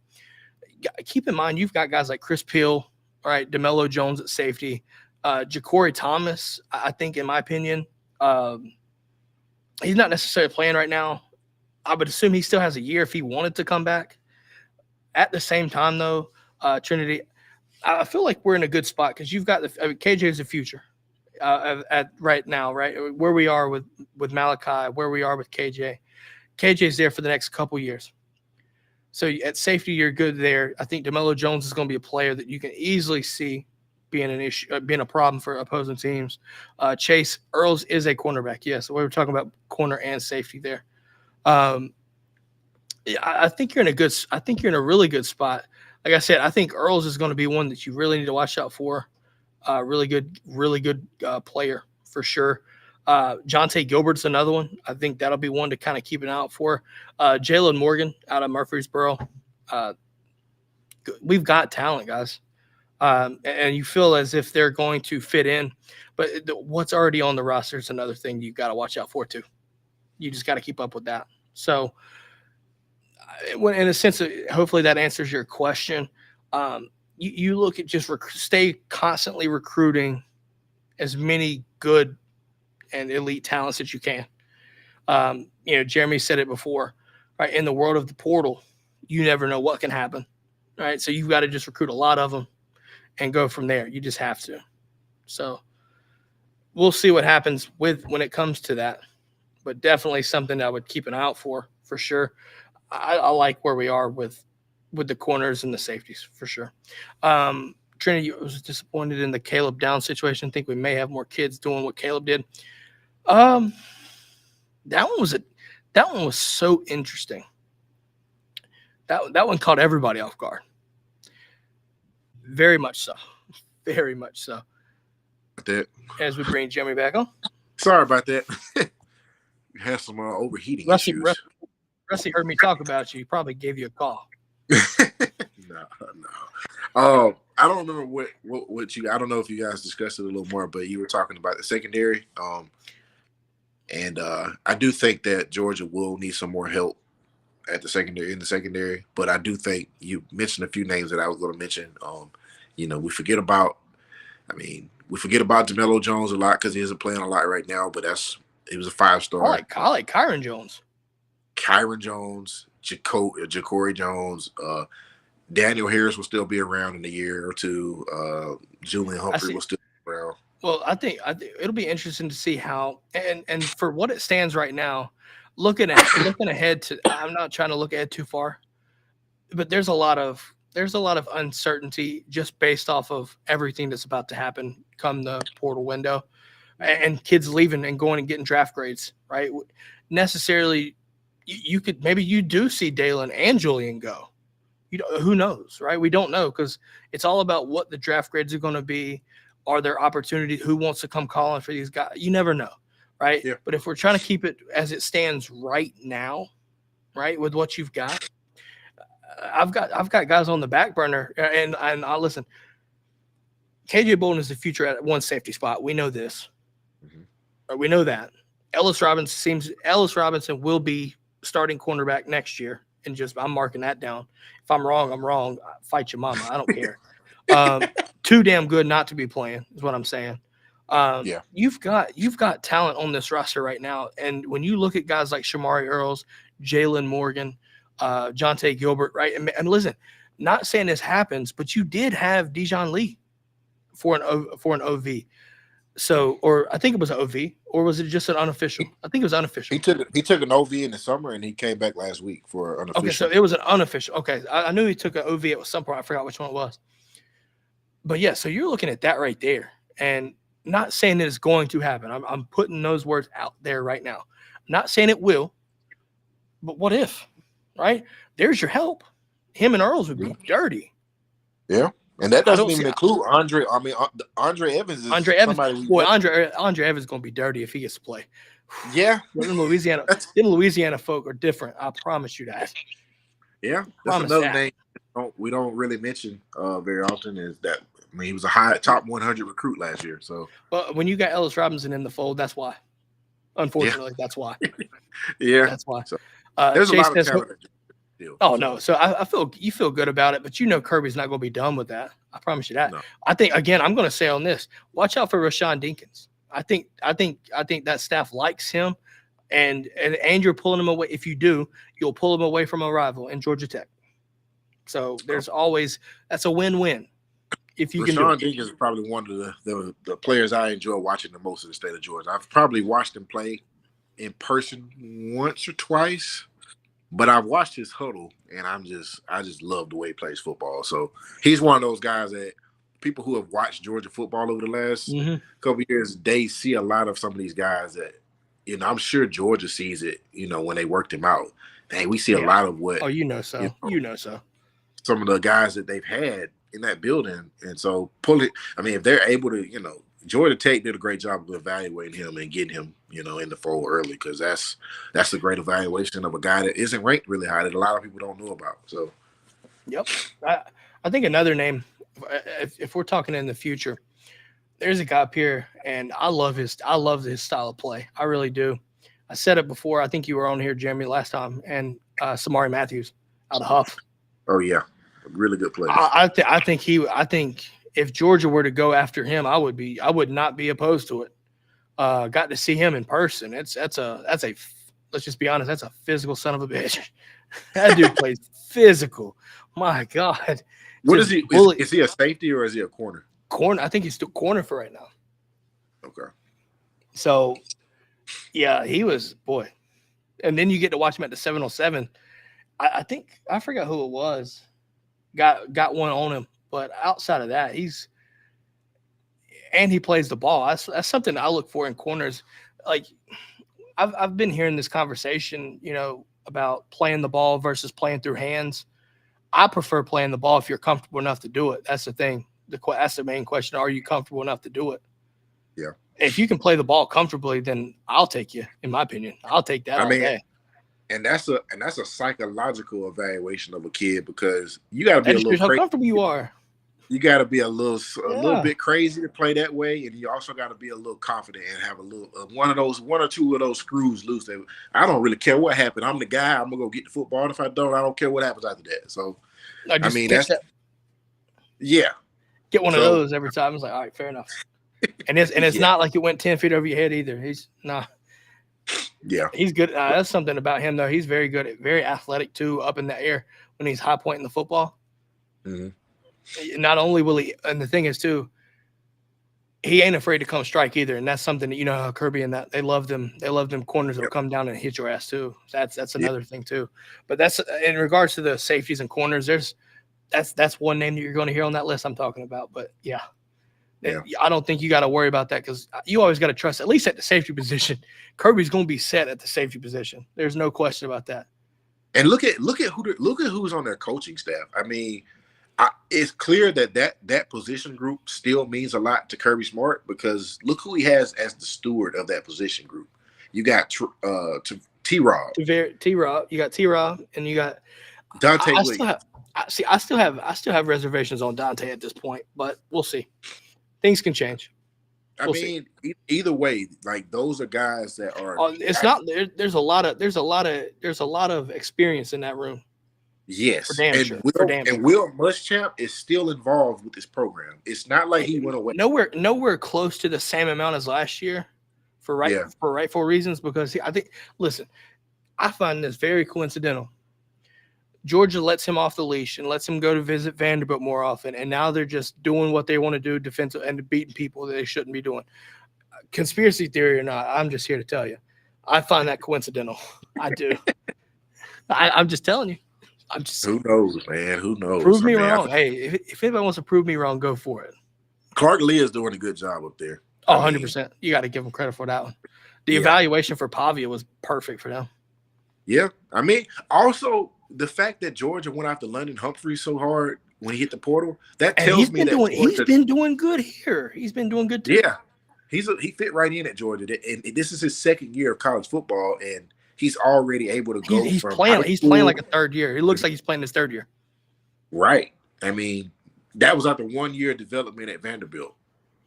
So they're doing something right up there in Nashville. You ain't got to worry about the academics. That's for damn sure.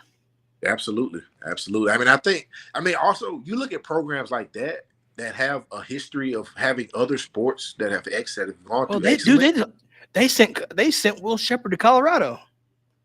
Yeah. Well, not them sending him, but you know what I mean. They had him go to Colorado. He developed there, and he's been an impact player for Colorado this year. So they're doing something right. And then their baseball program has set a great example of what they need to be successful. That baseball program was one of the best in America for a while.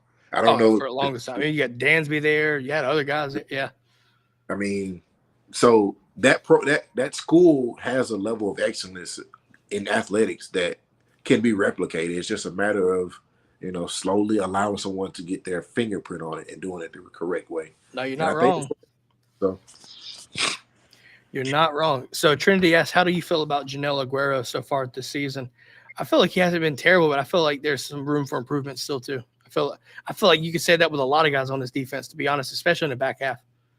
Yeah, there's some, not to be too critical of things, but I mean, you've seen some instances where you've seen some players coming in and making flash plays and flashing, but at the same time, you've also seen situations where the guys have struggled, and that's just not. I'm not singling out Jonell here, but that's happened to a lot of guys on this defense. I mean, there's a lot of young football players on the football field for Georgia right now. I mean, it's a gift and a curse when you recruit really high. Those guys play early. The curse is that they're playing against 24 and 25-year-olds now because of the way college football has been structured the last couple of years. I mean, Jonell Aguero is a 20-year-old. I mean, KJ Bolden is 18 maybe. So, I mean, Julian Humphrey is 19, 20. And he's going against receivers who are 21, 23. Like, these are young. Wait, also went against a 17-year-old Ryan Williams, by the way. Did you know that? Yeah, I heard about it. Somebody told me that, there was a 17-year-old that was out there, but, Don't look like it. I don't know. Show me where he was. Show me where he was. He seemed like a 15-year veteran in the NFL. He pulled out a piece of paper. I'm 12. I'm 12. It's crazy. The dude is he's one of those. I mean, I don't know what else to say about it. That's a special kid right there. Special. He's a special kid. Yeah. He was one of the best that we saw on the camp circuit. And I gotta ask you this, Jeremy, too. Gotta ask you this.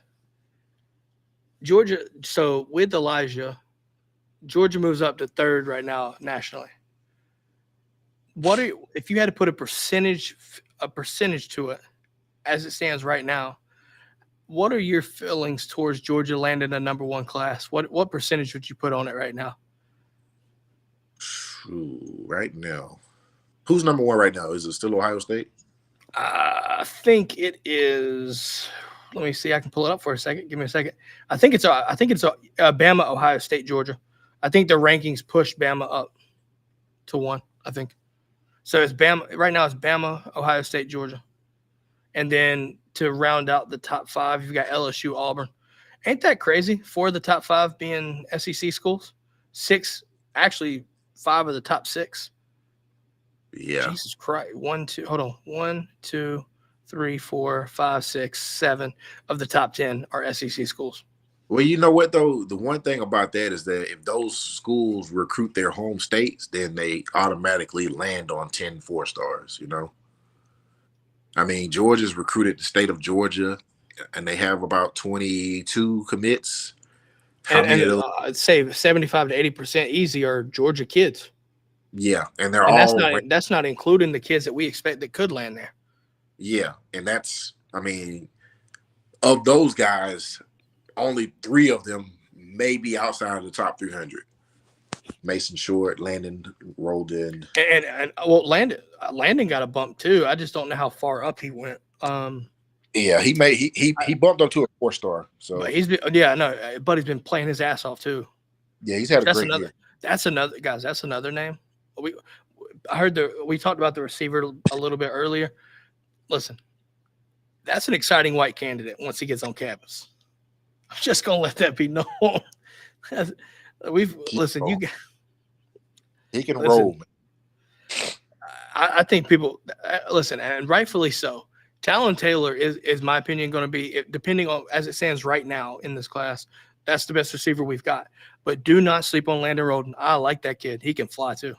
Yeah, I think people think he's going to play like he's not. I don't know how to say this. Like, I'm not putting him in the same boat as a Lad McConkey by any means, but I definitely think he can play for sure.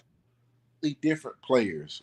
In my opinion. You gotta love the comparison though, because as soon as they're white and receiver and they're fast, it becomes Lad McConkey.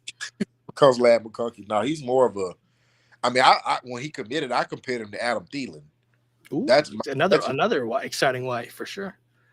But I mean, coming out, Adam Thielen ran really well. I don't know how he runs right now, but he was a 4.4, 4.3 type of guy coming out of college. So yeah, I mean.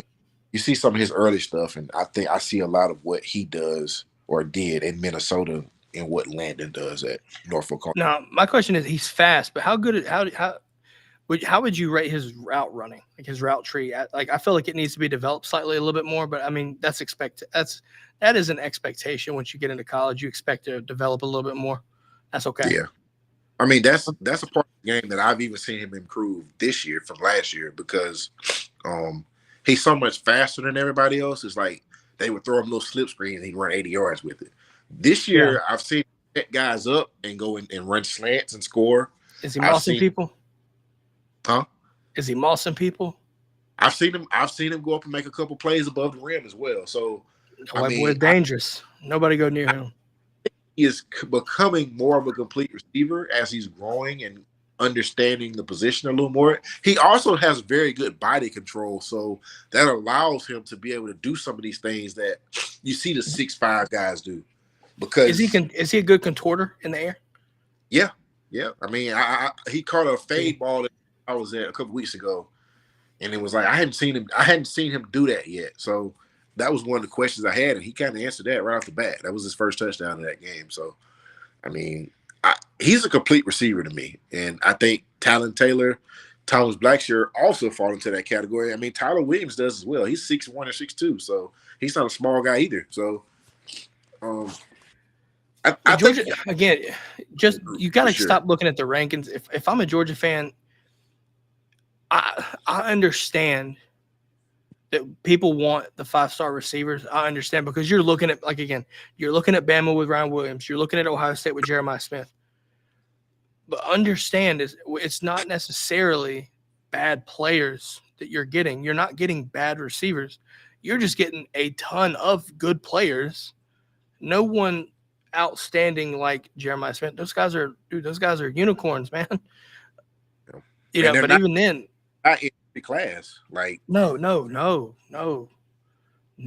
absolutely not. I mean, like, again, I don't want this to sound like you're settling, but appreciate the fact that you got a Talon Taylor in the class. Appreciate what Landon Rolden is doing in this class. Thomas Blackshear, keep underrating that man. Go for it. Because you get to Georgia, look at Sokovie White. Sokovie White was one that was getting underrated, and then and now people are like, "Hey, unleash Sokovie, maybe see what happens." Ready for So, this? Ready for this? I don't know that there's another more Georgia football player in this class than Thomas Blackshear. I can see it. I can see it for sure. He's a very it's very rare that we see physical wide receivers. Like this dude runs like when he gets the football in his hand, he's like a running back. Now, how good of a blocker? Like you've seen him in person, I assume. So how's his block? Tenacious. Hold on, wait. Who was it? The game I went to, he got one of our receivers. Was it Landon? One of our receivers, their highlight tape, their first play was a block. I feel like I remember seeing something about that. Huh. I might be wrong. It might have been Thomas Blackshear. That's what I was wondering if it was. Like when it reminds me of Marcus Rosemary on the blocking scale. Dude. Like people look back on it now and we wish we had Marcus Rosemary just for his blocking, if anything. Like Buddy was blocking out on the edge amazingly outside. Yeah. I don't think people realize how important it is. I mean, in all seriousness, I know I watched the Atlanta Falcons last week, and in the post game, Raheem Morris commented on Drake London and how important he is to their team.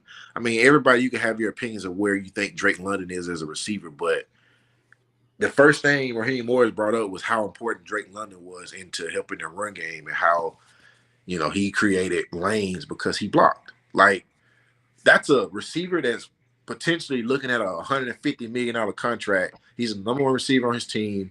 He gets all the big plays called for him. And the main compliment his head coach gave him after an 18-point victory was that he blocked his tail off. You can't tell me you can make it to you're going to have a career if you block as a receiver. You're going to have a career. Yeah.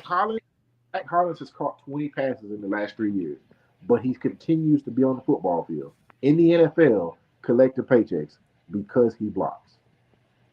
Hate it all you want. That shit make you last. All right, just keep it going. You want a dream job? Block. I don't even know if Jeremy. We talked about this, but I don't even know if we got a percentage out of you. What percentage do you think Georgia has of Landon? I'm gonna go 70. I'm gonna go 70 because I think there's still some. If you get Terry, that's going to be a helpful thing. I think you have to even be in the consideration for first or for top class. You got to land him. The question is, who do you land after that? Whether it be flip candidates or whatnot, right? Yeah. There's so much that goes into it. I'm gonna go 70% because if you land Justice, I feel like there's a very good shot at it. But considering things, I think Georgia takes close to 30. I might be wrong, but I think you might see anywhere between 25 and 30, maybe even 28, 29. And keep in mind, there's a lot of shit that goes into it on the back end, on the staff internally, right? Kind of expecting, any portal, you're saving some scholarships there, or, it's different factors. But if Georgia lands 27, 28 kids and you get Justice Terry, I don't see why there's an argument for you to be number one. I'm going 70%. What would you say? I probably would be close to you, actually. When you started, I could probably say it was 65, 60, somewhere in there. I mean, there's a really good shot. Getting Elijah Griffin. Standard on three method. I love it. Getting Elijah Griffin today really kind of, puts you in. That's definitely a step in the right direction because things have gotten kind of quiet. You get that bad news, and typical Kirby fashion here. He will never let bad momentum, never let it sulk in. So obviously got some good news there. I'm questioning if Kirby has his momentum recruiting aspect here. Conspiracy theory is going to rise from that. I'm not doing it. We'll do this last question from Trinity here before we wrap things up. Do you think she said, why do you think we don't use Anthony Evans more? Trinity says that he seems Ryan Williams-esque if we feature him. I don't want to lose him in the portal. I'm going to look at it this way. I'm kind of have to kind of balance this a little bit. Completely different style of play. I feel the explosiveness, the potential for explosion is there. He's very explosive. You're also extremely deep at receiver, and people might not want to hear that, but you've got Arian. Arian's your leading receiver right now. Yep. You got On Dom pace, on for pace for over. Terrence Edwards. Better watch out. However, part of me just thinks that Terrence Edwards will live in infamy on that one. Might just until proven otherwise. But no, Yeah, yeah, you're right on that. Depending on how things go, he's on par for that. On pace to break it if need be. Hey, I wouldn't be opposed to it. Sorry, Terrence, but it'd be nice to see a modern name. I think Georgia fans would love that. yeah. And listen, I'm not shitting on Terrence by any means. Please don't take that away. But I think Georgia fans would, if you gave us 1,000-yard receiver, there people would be like, hey, maybe this Bobo guy ain't so bad after all. That's casual take right there. But Want you to get what know I who mean. the offensive coordinator was the last time Georgia had a wide receiver go over 1,000 yards? Tell me about it, sir. His name was Mike Bobo. No, stop it. No, His name was Mike no, Bobo. no, it wasn't. See? Um, to answer Where's the question, the to Fire answer, Bobo folks at, man? No way. um, to answer the question, I mean, who do you take off the football field? I mean, Dominic Lovett's done enough to be respected enough to be on the football field as much as he can be, and I think that's kind of who is in front of Anthony Evans is Dominic Lovett. So, I'm sure they will. The way he played last week and the week before, I think he's starting to get a bigger role. Just because, like you said, there's a lot of explosive potential in Anthony Evans' game. So, I think his opportunities will. I think this is a perfect matchup for him because I think there will be a lot of attention on Arian Smith. A lot of the game plan will be for Dylan Bell and for Dominic Lovett. So this is an opportunity for him to have one of those big splash plays in a big game to make a name for himself. So, um, I think it's just more of a depth thing, and I don't think it's a necessarily a him thing. And I don't think whatever happens this year will impact how I'm Anthony. expecting next year he's going to have a breakout year next year, and Yeah, because by default, by default, you're going to they're gonna lose a lose lot of. a ton of position players. You're going Yeah, to lose a lot. Like you're going to lose a lot. Like it. Like if you made me do it, Trinity, you made me do it. I'm sitting here doing Mr. Cleo. I'm going to make a prediction here. Anthony Evans, uh, Anthony Evans, London Humphreys. Those are your two guys next year. Has the perfect potential for it. I'm going to throw a name out. I want to see this happen. Nasty narrative season, Jeremy. Let Florida fuck around, fire Napier. Okay, give me Trey Wilson from Florida. Bring his ass up here. Let it happen. Not saying it will, but let it happen. Georgia was definitely one of the programs that offered him early, and they were on his radar. So it would not surprise me. I know he loves that kid loves Florida. I want to say his father played there. I'm not 100% sure, but I feel like it may. I feel like it may have been. I know Gaither is not far from Gainesville, so that's going to be. He's a really good football player that I don't think nationally we've been able to experience the correct way because of their situation. But he's a guy that once he gets to the Sunday level that will blow up and he'll have big years because he can. I'm gonna be able to tell you the story real quickly. We went down to the Under Armour camp. I want to say in Miami, and people were starting to whisper about this receiver that Georgia offered, Alabama offered. Florida had him on campus a little bit. He's a Florida legacy, but he's a 3-star. Nobody knows about him. And he comes into the camp, and he is the best football player anywhere within a 100-mile radius. He was amazing. And then he steps on Florida's campus and immediately becomes their number one receiver. So it's a big-time football player. We're ranting. I know Florida's the rival of Georgia, but good ball is good ball, and Trey Wilson plays. If anything I've seen from Napier is he knows how to recruit receiving talent. Oh, absolutely. I mean, and I would even go. You can say what you want, but Buddy knows how to look at receivers up. Yeah, he evaluates talent really well. I mean, look at the guys Georgia is trying to flip from Florida, like Nasir Johnson last year, Jeremiah McLeod this year, Joseph Mbachu this year, Trevor Etienne, Florida Gator last year. LJ McCray was a guy Georgia. That was it. That was the one right there. He wanted him real bad. If Georgia respects the talent level on Florida's roster, what does that tell you about what Billy Napier is doing? Well, shit, keep in mind, look at what they did this past season. First drive, he hits a slant for 40-some yards. I think it was 40 yards. That was Wilson. Yeah.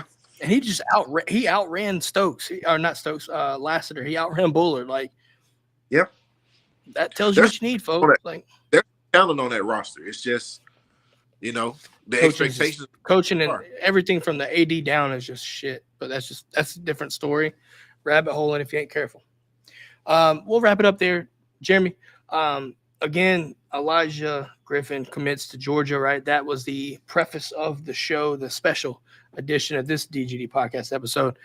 Didn't realize we went 2 hours talking that and talking recruiting. Never a bad time to talk recruiting. Obviously, when you have that kind of guy come into your class. Trinity agrees with us. So there you go. Jeremy, I want to thank you again, man, coming on and giving us some insight into what Elijah brings to Georgia for those that may not have known. And also, obviously, the recruiting talk. Recruiting's about to pick up, and I know there's a lot of football to be left in Athens and everything. Well, a lot of on the road, you get what I mean. Recruiting never stops, though, folks. It just does not. It's the reason why partially Jeremy's employed year round, right? Yeah. Like if recruiting was now hold on, if it applied to Dan Mullen logic, Jeremy, you might be seasonal employee. Yeah, but that's not the case, right? No, you recruiting. What did we learn today? What did we learn today? Recruiting never stops. A, B, C. Always be recruiting. Your head coach says it, folks. And he also says keep Bobo on staff, by the way. Fire Bobo shit. Get the fuck out of here with that, man. Cooking up, man. It ain't that's a whole nother story. Jeremy, if people want to follow you, man, where can they go? I'm on Twitter, Jeremy_Johnson on Twitter. Actually, Jeremy_O Johnson on Twitter. You can come check us out HQ. We putting out content every day and talking Georgia, and I'm talking recruiting. So you come check us out. There you go. Do yourself a favor. Go check them out. Dogs HQ. I know y'all. Now, Rusty over there. Rusty's the old man over there running the show, partially. Get him some Bojangles. He'll lighten up. He'll soften up for you. But now y'all are doing excellent work over there, man. I love reading that stuff. It's good stuff, whether it be recruiting, whether it be current stuff on the team. Always some good content there. The message boards are always fun to deal with. You got those guys in there. Those are fun to watch and read. Other than that, though, man, like I said, wanted to thank you for coming on again and give us that insight into Elijah. And obviously, if you're watching this, the Georgia Bulldogs landed the number 5 player in the country, Elijah Griffin. Just read the title. You'll understand. With that being said, though, have a great day. Hey, by the way, the exciting whites are coming. And that being said, have a great day. We'll catch y'all tonight, 10 p.m. We're previewing Texas. Be myself. Jeremy won't be on there. Jeremy's probably covering high school game, I'm assuming. Yeah, yep. I'll be. Yep. Jeremy will be doing that. I'll be talking Texas. Guys, it's time for the Texas two-step. Tonight, 10 p.m., same channel.